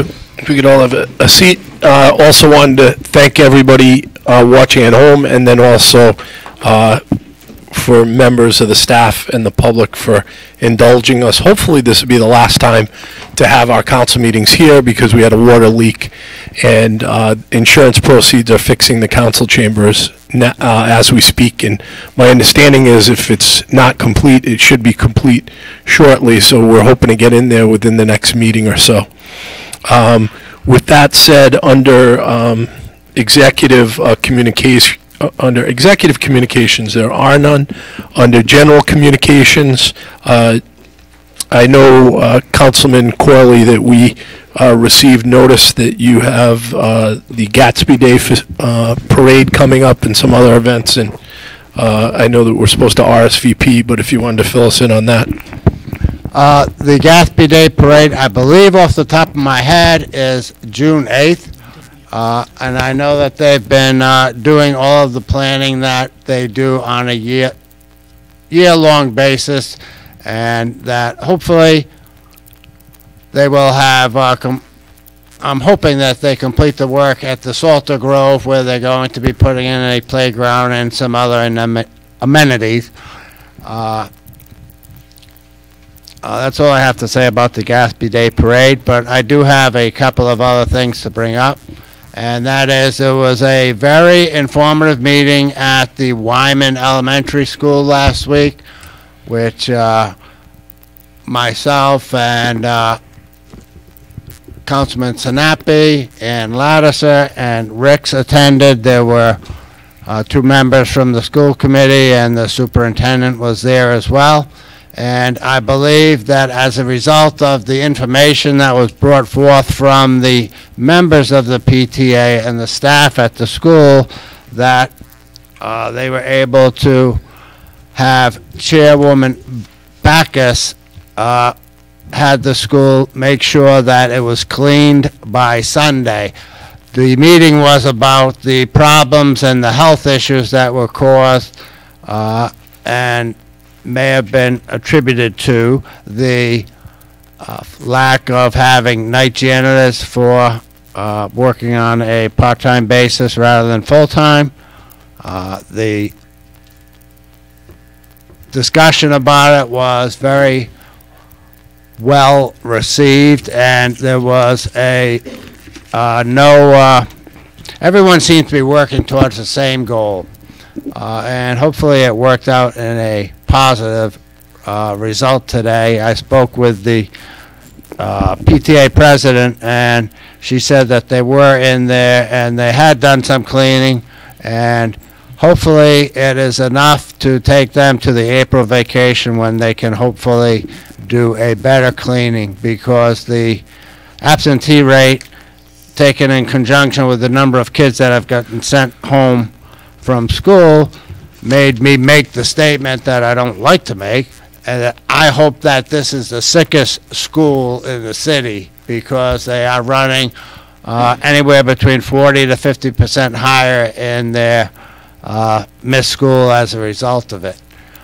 On another note, on a sad note, at the appropriate time, I would like the council to observe a moment of silence for a at least former resident, Lou Riccitelli, young man, died of a heart attack, and I know him because he grew up in the St. Kevin's Parish and had no health issues, and it was quite sudden, and for the entire Riccitelli family, it's been very difficult because he just lost his father, died a couple of weeks before for some other long-term illness. But it is sad to see someone struck down, during the prime of their life. And it's sad to see anyone go at any time, but that is something that I would... Why don't we do that now, Councilman? Why don't we observe, yes, Councilman. I have also a moment of silence. So would you like to do them separately, or we can have one moment of silence? We can do them together. Okay. May I, Mr.? Yes. Thank you. I'd like to also just inform this body and those attending, and ask for a moment of silence for Caroline Wilkinson. She was the mother of Command Sergeant Major Ken Wilkinson, retired United States Army, as well as a retired police officer in Newport, and of course the mother-in-law to many of your colleague, now Representative Camille Vela Wilkinson. She passed away Saturday morning. Thank you. Council will observe a moment of silence.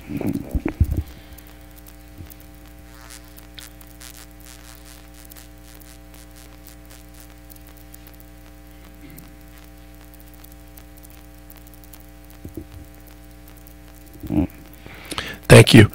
Are there any other council members that have anything under general communications? Councilman Ricks.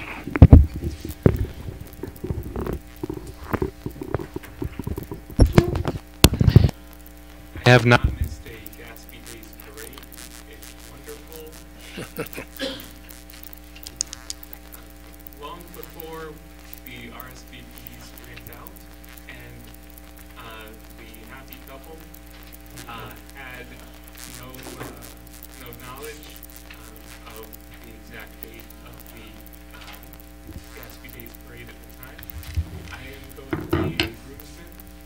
Oh. The wedding is a very close friend of mine who chose a venue here in Warwick on June 8th, 2019.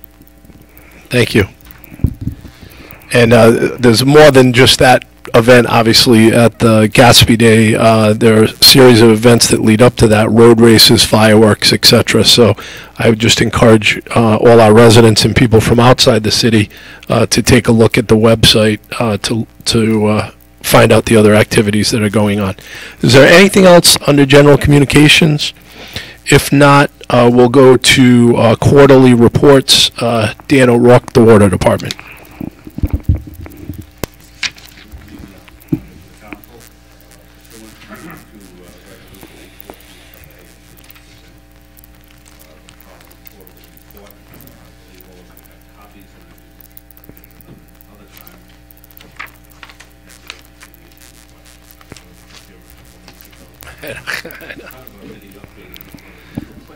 Okay. I know. Mr. O'Rourke was here a few weeks ago because he wasn't able to give the quarterly report at 3 months ago, I guess it was. So, there any, and it doesn't look like there are many new additions, but is there anybody that has any questions on Mr. O'Rourke's quarterly report? Yes, Councilman. Could I ask Mr. O'Rourke, what is the status of the water projects related to the Governor Francis Sewer project? We have some minor work to complete in the area, namely a few more hydrants that have to be installed, but for all intents and purposes, any of the work, any of the improvements that we were going to make have been completed.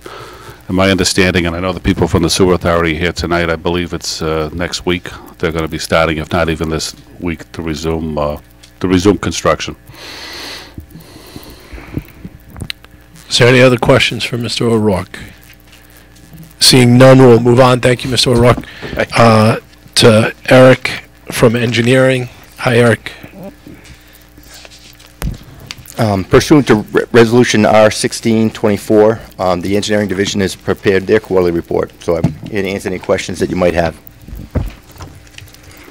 And, it looks like in your report you had talked about the library, and if you could just update, it looks like mapping is complete in all sections of the city. Some documentation associated with the map is available for public use at the Warwick Public Library. So if you could give us an update on mapping, what you mean by that? Actually, the mapping, I'm sorry, some of the mapping was done previously. I haven't, the latest update has not been sent over to the public library, but we did have some plans there that were actually Eric Earls, the former engineer, sent them over. We had just completed the remainder of the mapping this summer, so I'll have to compile the information and get that over to the library so that it can be available. But there is on the city's webpage, the GIS webpage, which is something I should have added. There is, if you go, I'm not sure if you guys are familiar with the information there. There's a section where you can click on, and we do have the stormwater. It's very schematic on there, and it's not necessarily complete, but that's what's been brought in through GIS into the city system. So that's also available as well, and that's probably something I should have put on this. So the mapping is in GIS. It was mapping of the stormwater system, catch basins, drain manholes, pipes, outlets, those types of things. And how long did that project take? That project was 3 years. And are there any results of the project other than to? Well, it's helping us out with our stormwater, the outfalls, locating and testing the outfalls for any kind of flows that we might have. So we can start our progression to find illicit connections and whatnot. Okay. I know several years back the council passed and the citizens voted for a $5 million bond referendum with regard to stormwater drainage. And we've all experienced with different flooding issues over the last so many years, floods within our neighborhood. Do you have a report on ways to, or are you going to be addressing ways to alleviate flooding or suggestions to alleviate flooding through stormwater improvements? And is that something that you'd work with Mr. O'Rourke on? Through the water? No, I don't think Dan would have anything to do with that. Okay. But as far as flooding's a tough situation because back in the old days, you had, the process was to just get rid of the water and get it out as quickly as possible. Now, most things, they want you to retain the water on site so you can mimic the actual pre-existing conditions before it was developed. So, therefore, there's more of a push to try and keep water and do it with retention ponds. They've gone back to infiltration systems are still good, swales, those types of things. Smaller areas going to kind of mimic what actually happens before development. Obviously, the big issue in my ward and other wards, I know Councilman Howe's ward, is blockages in streams or downstreams. Correct.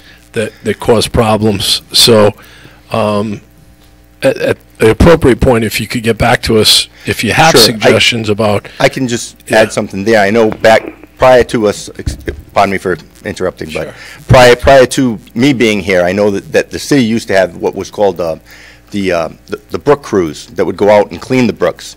And apparently, from what I've been told, is that DEM has kind of put a kibosh on that, told us to stop doing that because the trees that fall are homes for the critters that live in the woods and whatnot, and so that's kind of somewhat what happens. You know, obviously when there's a blockage of stormwater, we want to try and get it moving, but we're limited somewhat as far as that goes. Like I said, we used to just basically go down and clear cut the brook so that it was in full operation.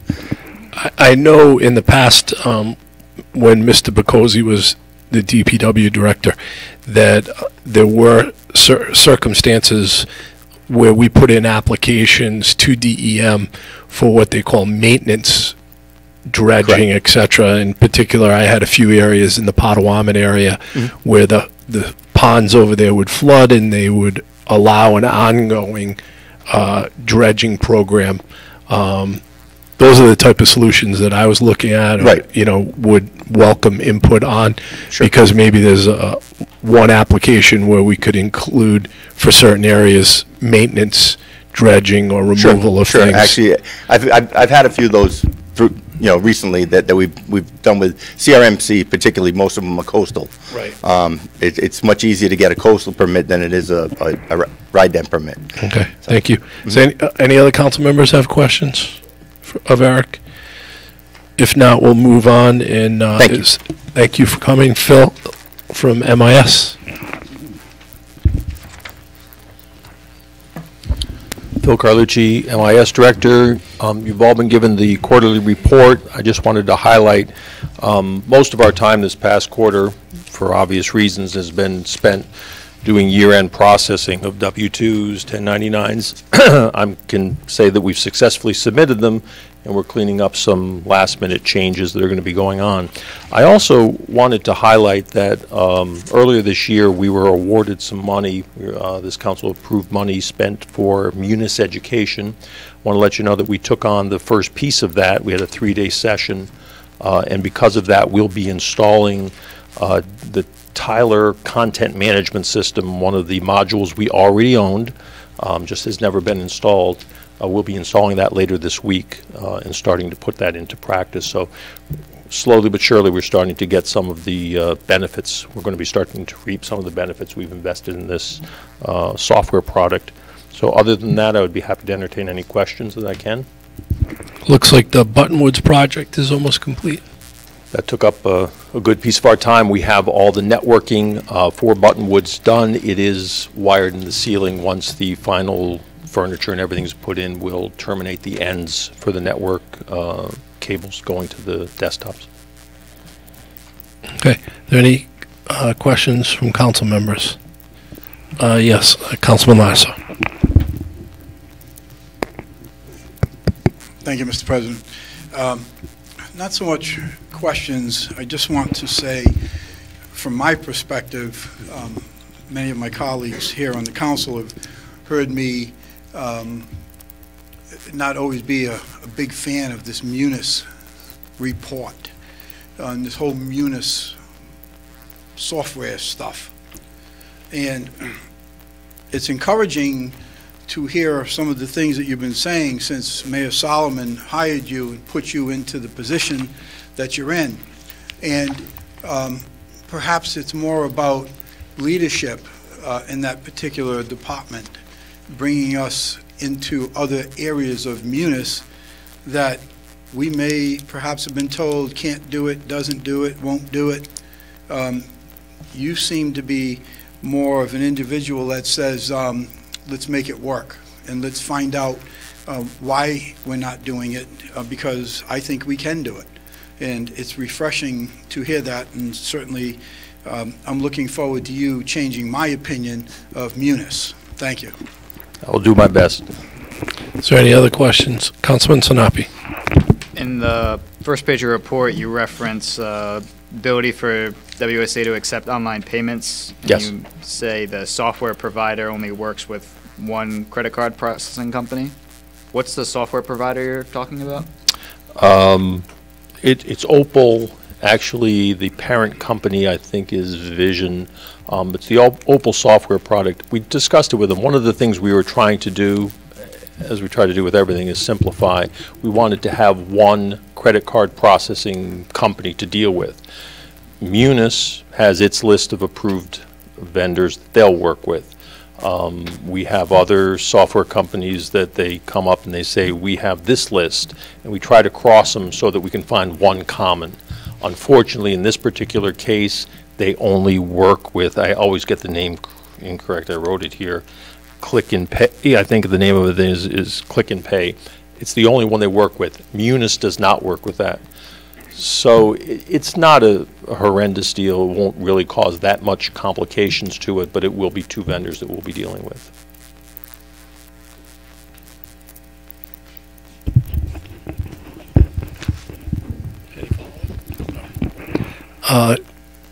Any other council members have questions? Okay, if not, we'll move on to sewer. And Janine Burke. Oh, not Janine tonight. Yeah. Good evening, Council President, council members. Scott Goodinson, the Superintendent of the Warwick Sewer Authority. I believe the director did submit a report, and you should have it in front of you. I'd be happy to try to answer any questions, but before I begin, I just wanted to give you an update that's not in the report, if you don't mind, Council President. A couple of things. First of all, I just want to thank Councilman Sinapi for coming to the meetings on a regular basis. I appreciate that and the support you give. I'd also like to thank Councilman McAllister for his hard work that he's doing. I read in the Beacon what he's doing about the bringing attention to the infrastructure issues. So thank you, Councilman Sinapi. I also like to report that last Saturday we had our open house. We attached some open house flyers in the last billing cycle. And the last time we did this a couple of years back, we only had about 15, maybe 20 people show up. We were amazed at the turnout. I'm happy to report that we had over 120 people show up at the Warwick Sewer Authority last Saturday. The weather was on our side. Myself, the assistant superintendent, and even the prior superintendent gave tours. We gave tours 20, 30 at a time. The mayor showed up briefly to check out the event. We had a real good turnout, good questions and answers. We brought the attention, some of the challenges we faced at the sewer authority, like grease and fats and flushable wipes. We brought that to your attention about the 300 miles of collection system and how they have to do their part, and we appreciate their help about flushing the grease fats, the flushable wipes, and even prescription drugs. So it was a great time. Kids showed up, and it was just really ecstatic about it, and we really had a good day. And with that, I try to answer any of your questions. Thank you. My understanding was the mayor also showed up the day before. Correct. He showed up on Thursday for a quick tour also. Yes. So I guess the first thing on the report that jumps out is revenues and expenditures. Could you address that? Specifically, as far as... Well, the revenues are about 12 million and the expenditures are almost 17. Yes. To my understanding, they're always kind of, Council President, they're like getting the revenues in. People kind of wait until the last minute to pay their bills, and guilty as charged. So are you anticipating a shortage this year? I hope not, sir. I was wondering what your anticipation is based on past trends. I can defer to Lynn Owens, who's here with helping me out. So. Okay, is Lynn here? How do we think we anticipating a loss, a shortfall? You have to come to the mic. So again, I've only been here for 6 years, so.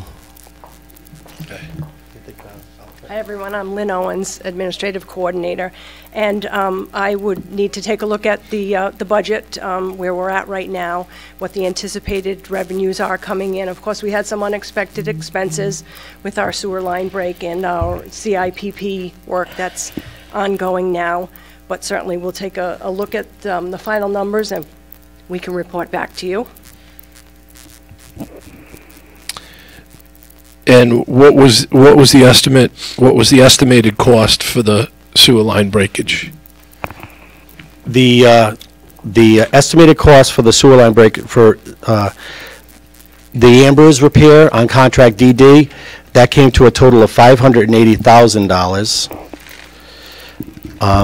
And an additional $130,000 for the details, and that, they bill us on a quarterly basis, so that's billed up to December 31st. So 580 plus 130 for that original break where that line was removed. So I think that the Beacon had reported 7 something on that. Yeah, so it was a little bit less, which was good. And again, that was the billing for the detailed was until December 31st, and I think the repairs were completed around the end of the first week of January. So we'll see a little bit more on the detail. I was just I know that you had said that you had the sewer line breakage, so you, that was some costs associated with that, but that still puts us, what is that, 12 and about $4 million behind as far as the expenses go, and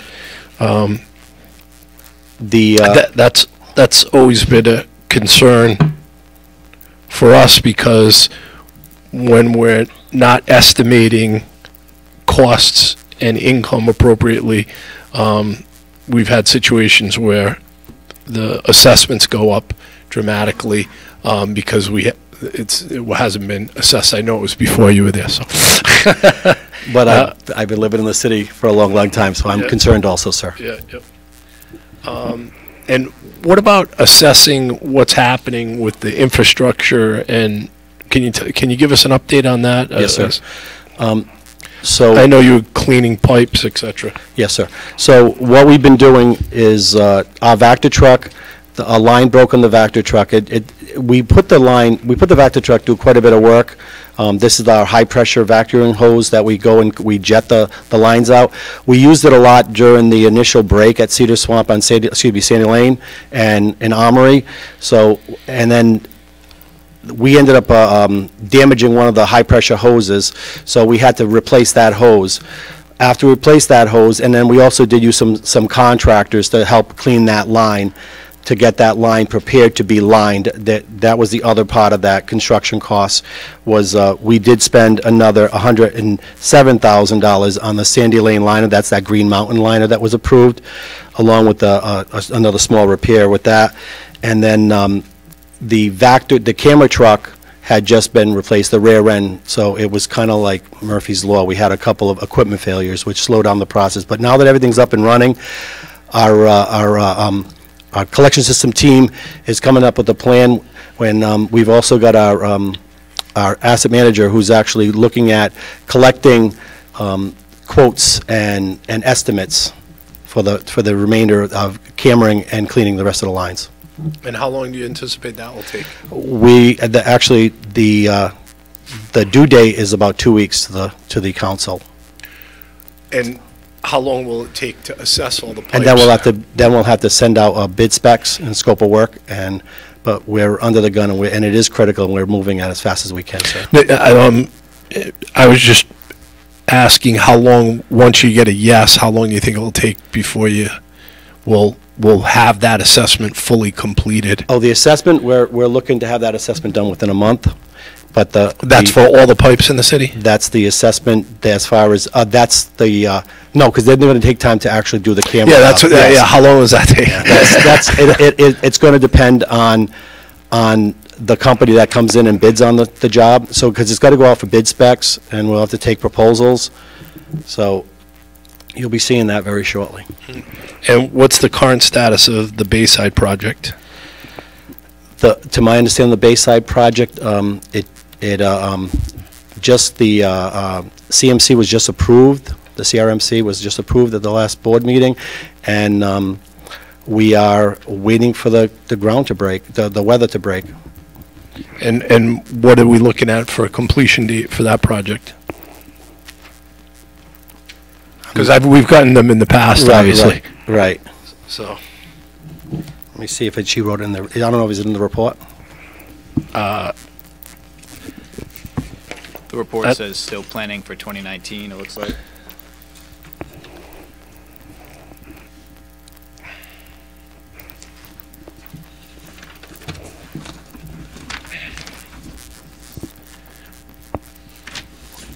Yeah, she attached a table in the report.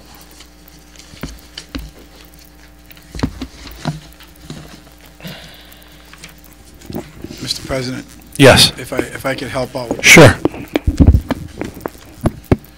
So, we have an agreement with DEM that Bayside 1, 2, and 3 is going to be completed by 2020. And that agreement was predicated upon a deferment to those folks that are on cesspools and dysfunctioning septic systems to be able to have a sewer system to tie into. Because, if, as you recall, the deferment expired in December 31st of 2013. And those folks, particularly in the Bayside 1, 2, and 3 area that I'm familiar with, obviously, it's where I represent, those folks were facing upwards of $900 a day in fines for not getting off cesspools.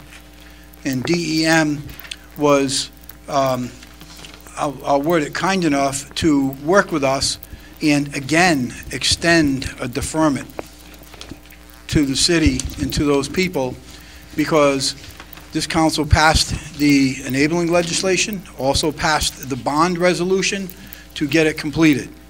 So this councilman is looking for those sewers to be completed by the end of 2020, as we committed to. And that certainly is what DEM is looking for.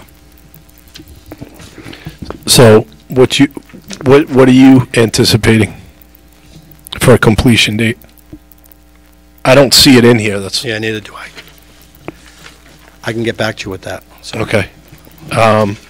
It's just every time that we ask, there's a moving a target here, and I absolutely agree with Councilman Lattisaw. We put the time and effort in. I know he did to get this done for his residents, and seems like there's always something that delays it. And how do you plan on paying for the pumps for the Bayside? How are you funding that? Are you, the pumps for Bayside? To my understanding, it's all through the loan. So that's budgeted in? Sir. Okay. And what's left in the renewable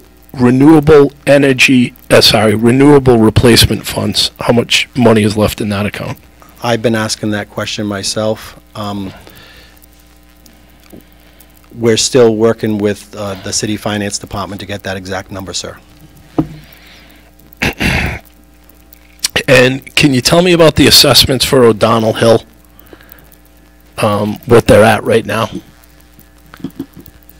Like, how much a resident's going to be paying for assessments?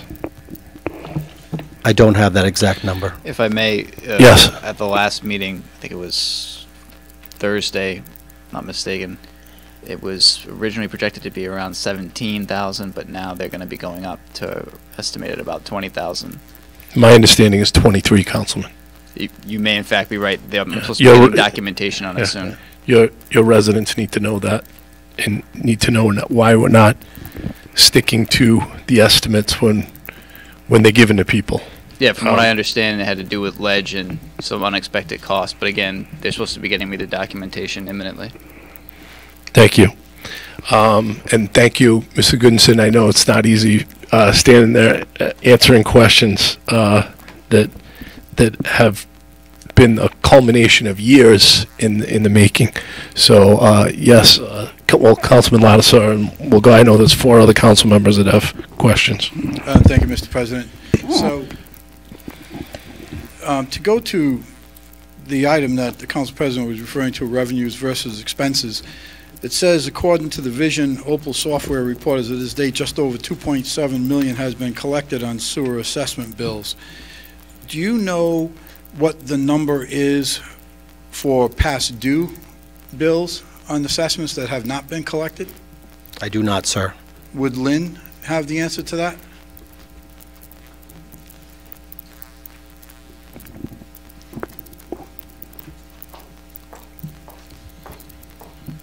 I do not have the answer to that, sir, but I know that those that are delinquent have entered into the tax sale process, and the tax collector is working closely with those folks to set up payment plans and bring them whole But I can certainly get that information for you.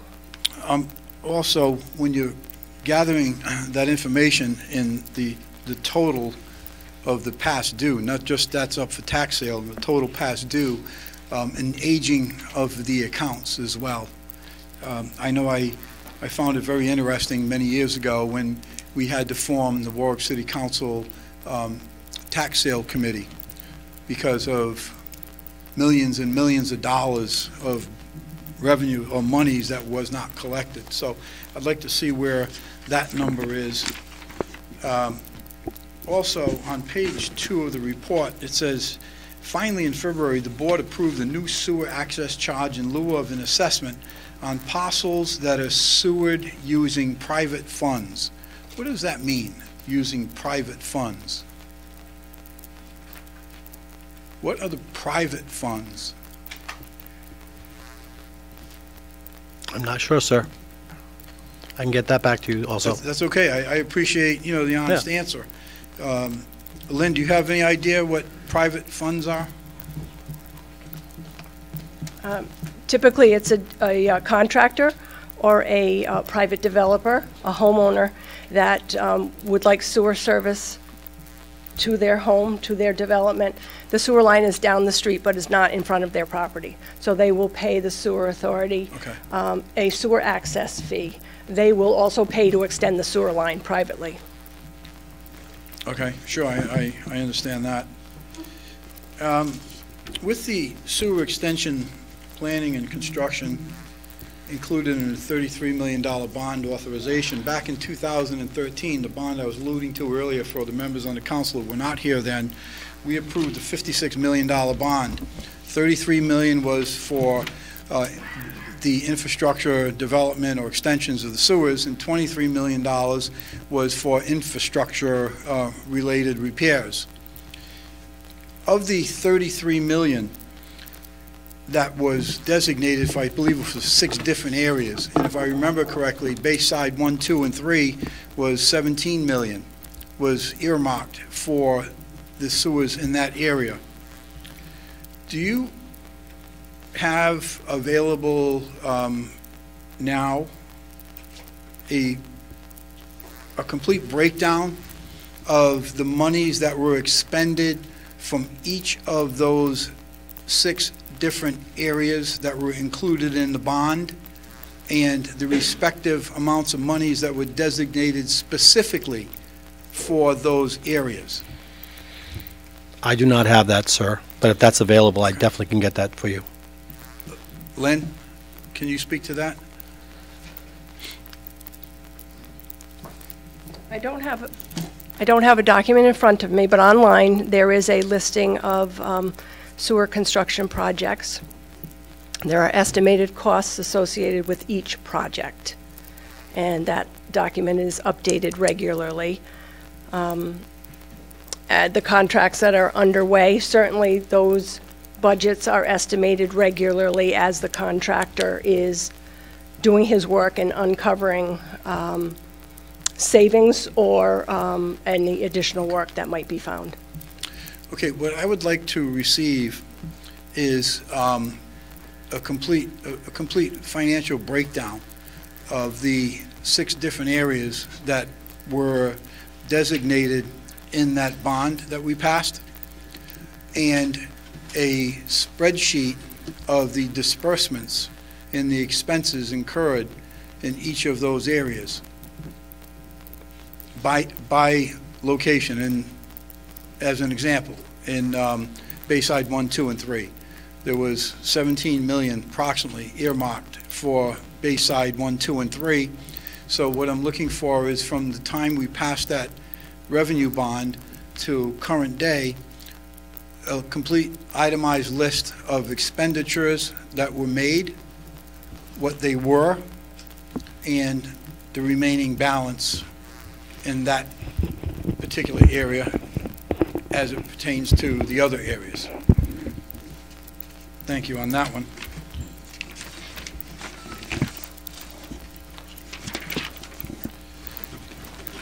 In the budget report, in the overtime line, you've expended 150, almost 160% of the budget in overtime. The budget was 80,000 as of February 28th, which is about 8 months, I think, into the fiscal year. You've expended almost 128,000. Why is the overtime? That I can answer to, sir. Okay. We performed our own bypass when with the Sandy Lane line collapsed. WSA staff, in-house staff, manned those pumps 24/7. And we needed 2 guys on each pumps every day. So that cost a lot of money, sir. So for that entire duration, you had to have 2 people there listening or watching a pump? Several pumps. Several pumps. Mhm. They were all in the same location? Some also in same location, and some in different locations at the second bypass that we took place. And is that overtime cost, is that part of the numbers that you spoke to earlier with respect to those That costs? increase in overtime included those. You said that it ended February. As of February 28th? Yes, that would include that overtime. So those numbers that you spoke to the council president earlier, that includes that overtime? No, it does not. That was just the project. The one I talked to the council president about was for Deambra, for Green Mountain, and for details. Okay.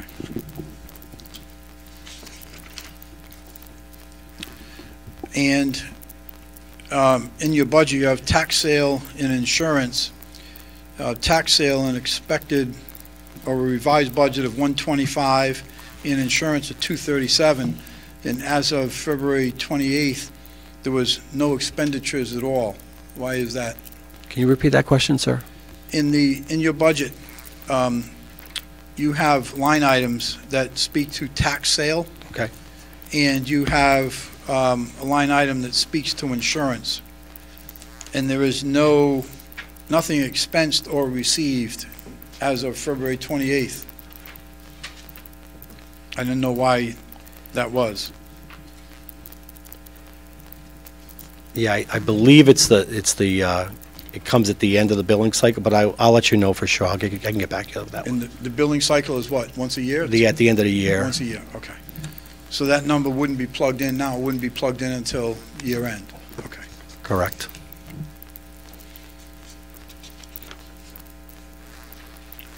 On debt service, it says paying agent fees. What is agent fees for debt service? That's on the last page of your budget.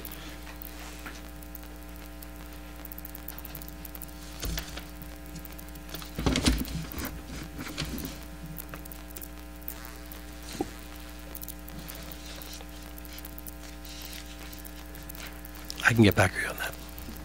Lynn, do you have any idea what that is?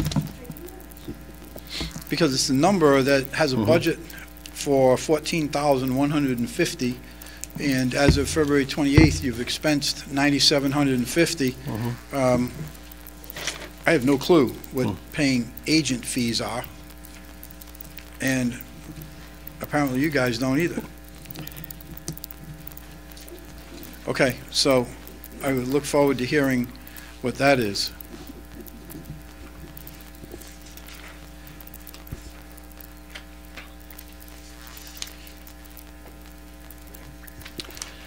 That's all I have, Mr. President. Thank you, Councilman McAllister. I know you if folks. Thank you. have I just questions. wanted to make a quick comment that I took a tour. Scott gave me a tour of the facility about a year ago, and I would definitely recommend it to my fellow council members and to the public that it is quite the operation. I mean, you see the budget and all the things that goes into it. That so it just I think it's something I would definitely recommend. And thank you. You gave me the tour on your own. I kind of did a pop in myself and got the full tour. So I would recommend that. I had some questions on the private money and stuff, but Councilman Lattiser got the answers I was looking for. So thank you. Thank you. Councilman Ricks.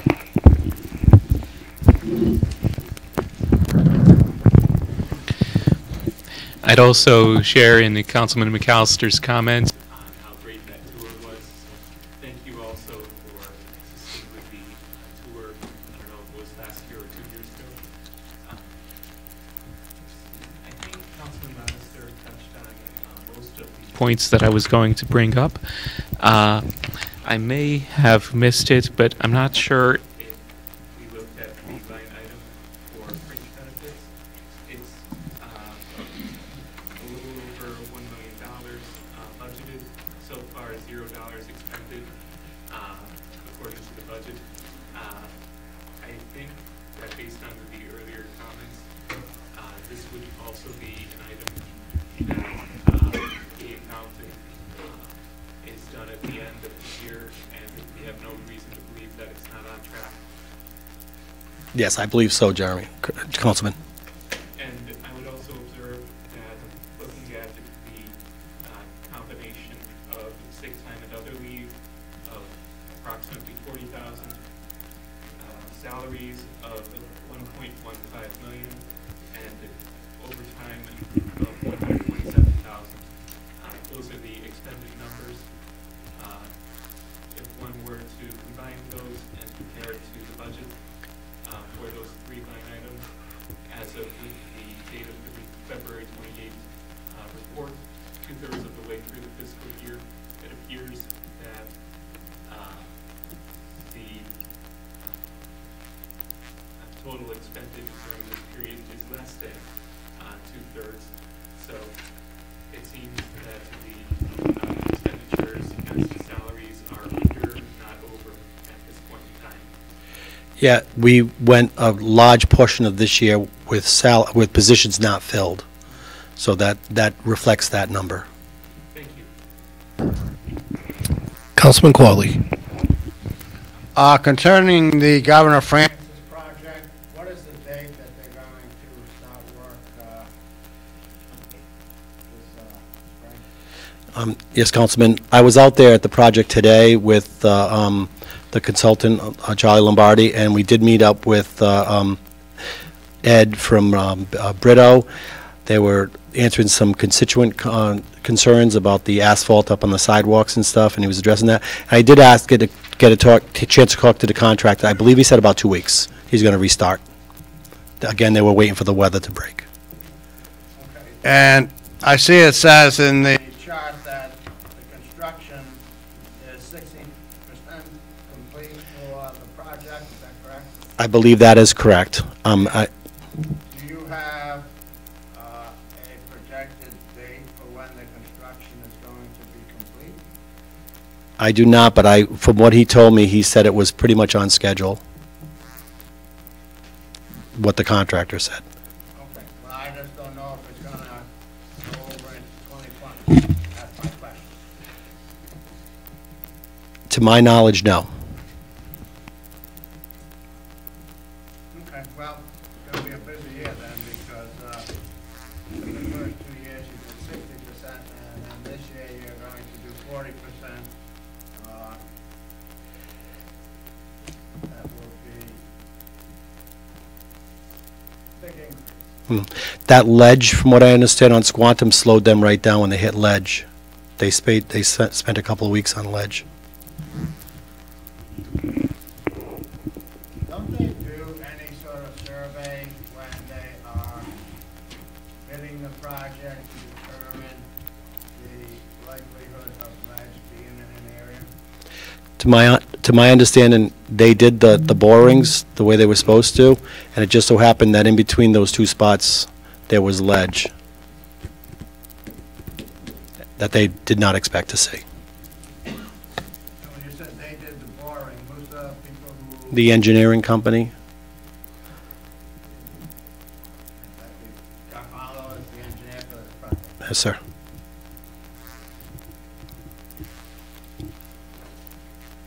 Okay, well, I hope it's done and paid before the end of 2019. So do I, sir. Councilman Gladys, so good. Thank you, Mr. President. Through the chair to Councilman Corley. So, a couple of meetings ago, we spoke about this ledge issue. And the testimony was that test borings are done about every 100 feet or so, which is what got us in trouble at the levee. Obviously got us in trouble over in your ward. And we had the conversation about Bayside 1, 2, and 3. Now, you don't need to be an engineer, you don't need to be a genius to know that we have significant amounts of ledge in Bayside 1, 2, and 3. And that's why we're expecting the sewer authority to take command of the project and require more test borings. Because if you go from 0 to 100 feet away and you don't find any ledge, and then in between somewheres thereabouts, you got 100 feet that was never tested, and you find ledge, yeah, you betcha, to remove that ledge, you're talking thousands and thousands and thousands of dollars. And by the way, most of these sewer lines are not being dropped down 100 feet. They're dropped down 10, 15 feet. So you're not digging real deep to find out if you got ledge. So that's one of those items in the bids that have really, really been a thorn in my side, is playing the games, the financial games with ledge. Just so you know. Thank you. Thank you. And my understanding is it's not every 100 feet, it's every 350 feet. At least that's what the testimony was in the past, which has led to issues and problems. And Scott, I apologize that you're the one that has to be standing here, but I do appreciate that both of you came tonight to answer questions, and you can see, if nothing else, that you're the most popular group out of the quarterly reports. Baptism by fire, I guess, right? Thank you. Are there any other questions from Councilman Sinapi? So I confirmed while we were here that for O'Donnell Hill, it went up from about 17.5 to roughly 20,000 with Mr. Lombardi. Although, again, I'll be curious to see what the hard numbers are. Any increase is welcomed? Is that the message? The lower the increase, the better, though. Yes, yes. We'd like to see 7 when it's quoted at 17 to stay at 17. Absolutely. Okay. So are there any other questions? Okay. Thanks for coming, Scott. We really appreciate it. Okay. We'll move on to acceptance of the minutes of the council meeting held on February 27th, 2019. Somebody could move favorable action. Favorable action. Councilman Howard moves favorable action, and seconded by Councilman McAllister. Any discussion on the minutes from February 27th? If not, all those in favor? Aye. All those opposed? The minutes for February 27th stand passed. Next item on the agenda are the minutes from March 18th, 2019. Could I have a motion? Move favorable action. Seconded by Councilman McAllister. Any discussion on the minutes for March 18th? Seeing none, all those in favor? Aye. All those opposed? And the minutes for March 18th stand passed. Next item on the agenda is announcement of appointments. There are none. Next item is appointments requiring confirmation. Land Trust Commission Committee Report. Land Trust appointments. I'm sorry. Held till June 17th. The consent calendar. First item on the agenda is PCR 4719, resolution relative to bids. Committee report. Finance. Favorable action. For action, Councilman Lattiser. Committee recommends favorable action on PCR 47-19. Seconded by Councilman Howe and Councilman McAllister. Go ahead, Councilman Lattiser. First item, 2019-136, recruit psychological evaluations, favorable action. 2019-234, rescue support software, favorable action. 2019-258, access and site improvements to Green Cemetery, favorable action. 2019-284, command leadership training, favorable action. 2020-011, municipal recycling facility, favorable action. Completes the consent calendar. Thank you. I know we spent quite amount of time in subcommittee going over, in the Finance Committee going over these bid items. Are there any further questions from council members on the finance bid items that were not asked in committee? And also on the consent calendar, I believe we have a resolution relative to abatements, committee report, finance. Favorable action. Move favorable favorable action action on of- PCR 48-19. Seconded by Councilman Howe, Councilman McAllister. Go ahead, Councilman. Committee recommends favorable action on PCR 48-19. Is there any questions on the resolution relative to abatements? I know that was discussed in committee also. If not, last item relative to the consent calendar is resolution relative to claims, committee report, public safety. We have a few here. First, we have the claim from Joanne Quinlan. If you could just move it, the recommendation is for favorable action. If you, Recommendations for favorable action, although some have been removed. okay, and for action, Councilman Sinapi, you're going to move for favorable action. We'll get a second. Recommendations for favorable action. So Councilman Sinapi moves for favorable action, seconded by Councilman McAllister. Councilman Howe, go ahead, Councilman Sinapi. You want me to go one by one and then point Yes. out and separate it? Yes. All right, the recommendation for Joanne Quinlan was for approval of $300.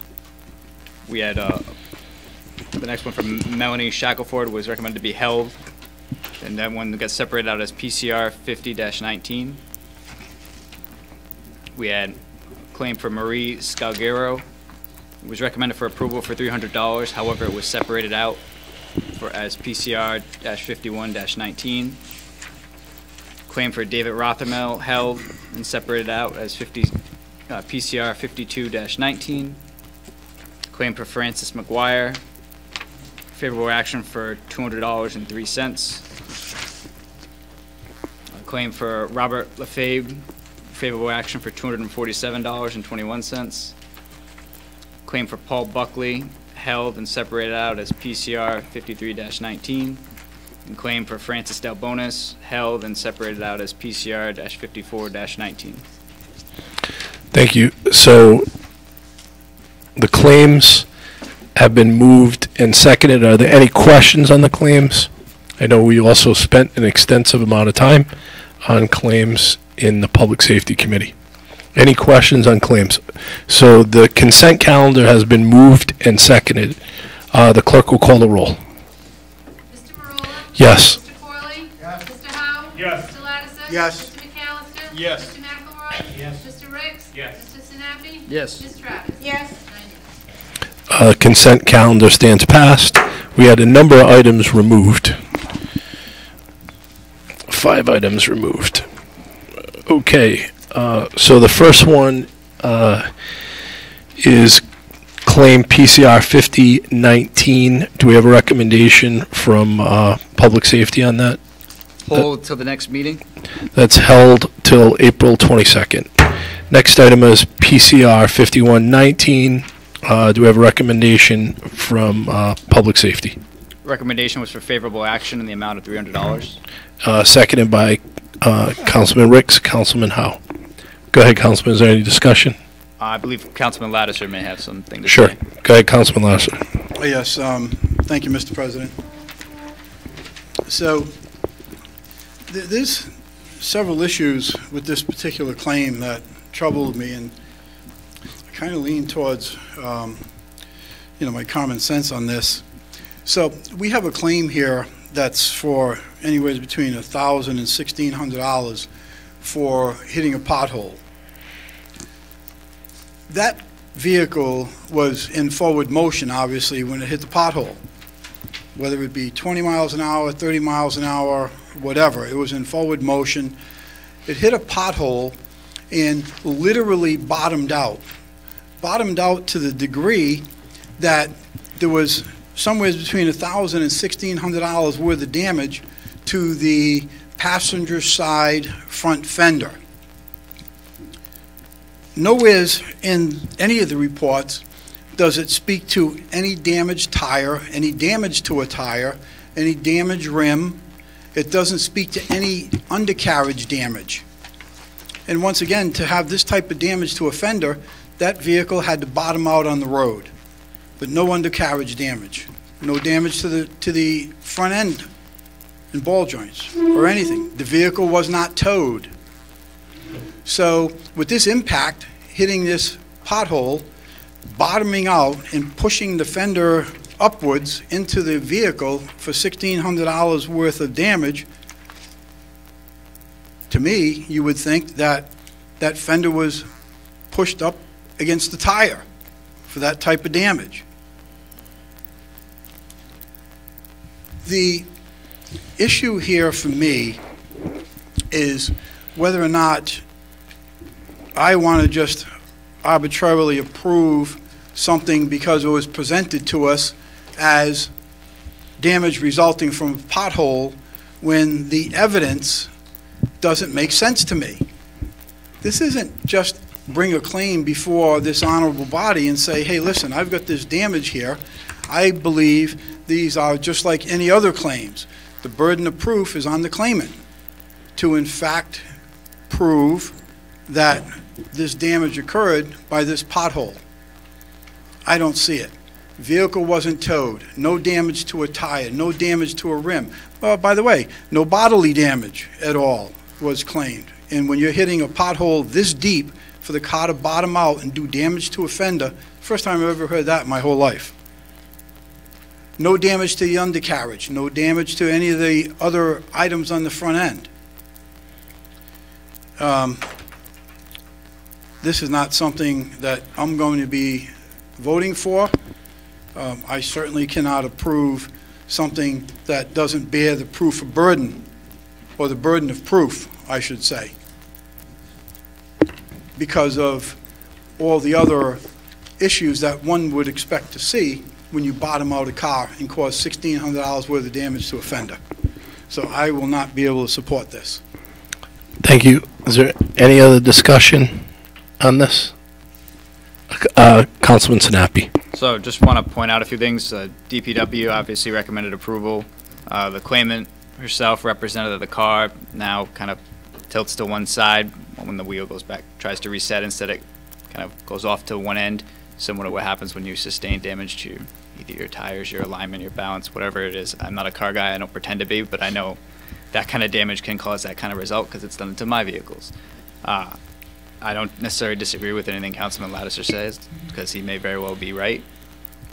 But I defer to what Councilman Rick said during committee as far as, he thinks it is possible that with this specific kind of car, especially because it happens to be low to the ground, that this kind of damage is not only possible but probable, and that we might, in fact, I should say the claimant is the lucky one here that her vehicle didn't sustain even more damage, such as to the tires, than what was sustained. Thank you. Is there any other comments? So we did spend a lot of time on this claim. I know, as Councilman Lattiso pointed out, I also had some concerns about the mechanics of how this occurred. We do rely on DPW to some extent to verify these claims. I was a little bit concerned about the fact that there was not damage to the tire. And there was some evidence, I think Councilman Ricks pointed out, that the front end might possibly been aligned. I would assume, depending on how hard you hit the pothole, you can have varying degrees of damage if you roll into it very slow compared to if you roll into it fast. I know that one of the estimates was for $1,900 worth of damage. One thing that is weighing on my decision is this was the third claim tonight for the same pothole. So that bothers me too. It bothers me that we're in this situation. We should be filling the potholes. We should be repaving the roads, which is a discussion we'll have in 2 months about how much money we can afford to put in the budget to repave roads and infrastructure, which to me are the most significant issues.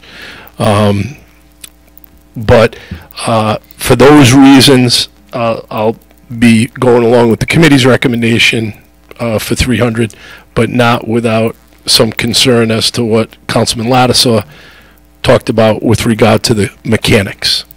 So if that is all the comments we have, because we've exhausted a lot of time on this one issue, the clerk will call the roll. A yes is to approve. Mr. Marola? Yes. Mr. Corley? No. Mr. Howe? Yes. Mr. Lattiser? No. Mr. McAllister? No. Mr. McElroy? Yes. Mr. Ricks? Yes. Mr. Sinapi? Yes. Ms. Travis? Yes. 6 yes. That item passes, that resolution passes. Next one, I think, is PCR 5219. Is that right, Attorney? Yes. Okay, so what's the recommendation on that? To hold till April 22nd. So that's held till April 22nd. Next is PCR 5319. Do we have a recommendation for public safety? Hold till April 22nd. Held till April 22nd. Last item is PCR 5419. If we could have a recommendation from public safety. Hold till April 22nd. Held till April 22nd. April 22nd.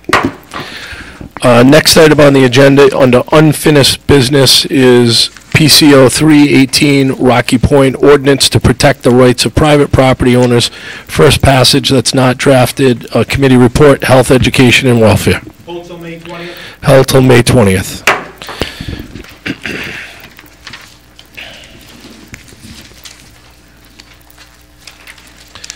Next item on the agenda is PCR 6918, a resolution to establish a Bucky Brook Advisory Committee that's not drafted. Committee report, health, education, and welfare. Hold till July 15th. Held till July 15th. Next item on the agenda is PCR 13418, a resolution to create a charter review commission that's not drafted. Committee report, intergovernmental. Hold to July 15. Held till July 15th. Next item on the agenda is PCR 15218, a resolution relative to abatements. Committee report, finance. But I Hold May believe 6th. Held till May 6th. Next item on the agenda is PCR 2119, a resolution relative to Education Outreach Committee that's not drafted. Committee report, health, education, and welfare. Hold April 22nd. Held April 22nd. Next item on the agenda is PCR 4219, a resolution to the General Assembly in support of amendments to the Sewer Authority Enabling Act. Committee report, intergovernmental. That's hold. Hold to April 22nd. Held till April 22nd. Next item on the agenda is PCR 4319, formerly 2019-246, fire apparatus, annual pump testing and service. Committee report, finance. Committee recommends favorable action. For action, Councilman Lattisaw. Favorable action on PCR 4319. Seconded by Councilman Howe and Councilman McAllister. Go ahead, Councilman Lattisaw. Committee moves favorable action on PCR 43-19. Okay. Is there no discussion? Any discussion? No discussion. All right. If not, a yes is to approve. The clerk will call the roll. Mr. Marola? Yes. Mr. Corley? Yes. Mr. Howe? Yes. Mr. Lattiser? Yes. Mr. McAllister? Yes. Mr. McElroy? Yes. Mr. Ricks? Yes. Mr. Sinapi? Yes. Ms. Travis? Yes. 9 yes. That stands passed. Under new business, PCO 719, Pension Board, first draft, first passage, it's not drafted. Committee report, finance. Hold April 22nd. Held till April 22nd. PCR 4619, economic development, not drafted. Committee report, economic development. Being held to May 6th. Held till May 6th. We'll go to unanimous consent. Ward 1, anything for unanimous consent? No.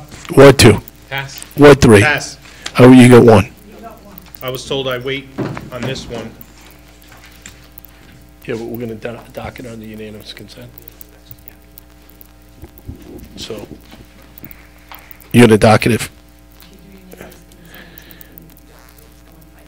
All right, so you're going to docket it for unanimous consent for the next meeting? All right, so we'll docket it on the docket session then? Yes. Okay. Yes, Mr. President. Go ahead.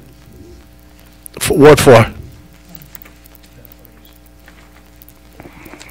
No.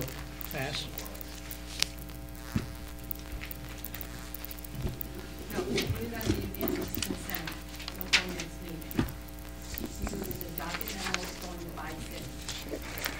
So so is there any objection to Councilman Howe docketing an item regarding the land trust? We all heard the discussion for the next meeting, which is April 22nd. No objection. There's no objection, so that will be put on the docket on unanimous consent for the April 22nd meeting, okay? Thank you, Mr. President. All right, anything, unanimous consent, Ward 4. Ward 5? Yes, I have one docketing memo. It's going to be sponsored by myself. Oh, unanimous No, I'm consent, sorry, we're no, on. no, no, Okay? unanimous consent, sorry. Okay, Ward 7, Ward 6, Ward 7, Ward 8, Ward 9 passes. We'll move to the docket session, Councilwoman Travis. There being no further business in this honorable body, I move to a docket session. All those in favor? Aye. All those opposed? Council stands in the docket session. Ward 1, anything to docket? Pass. Ward 2? Pass. Ward 3? Pass. Okay, Ward 4? Pass. Ward 5?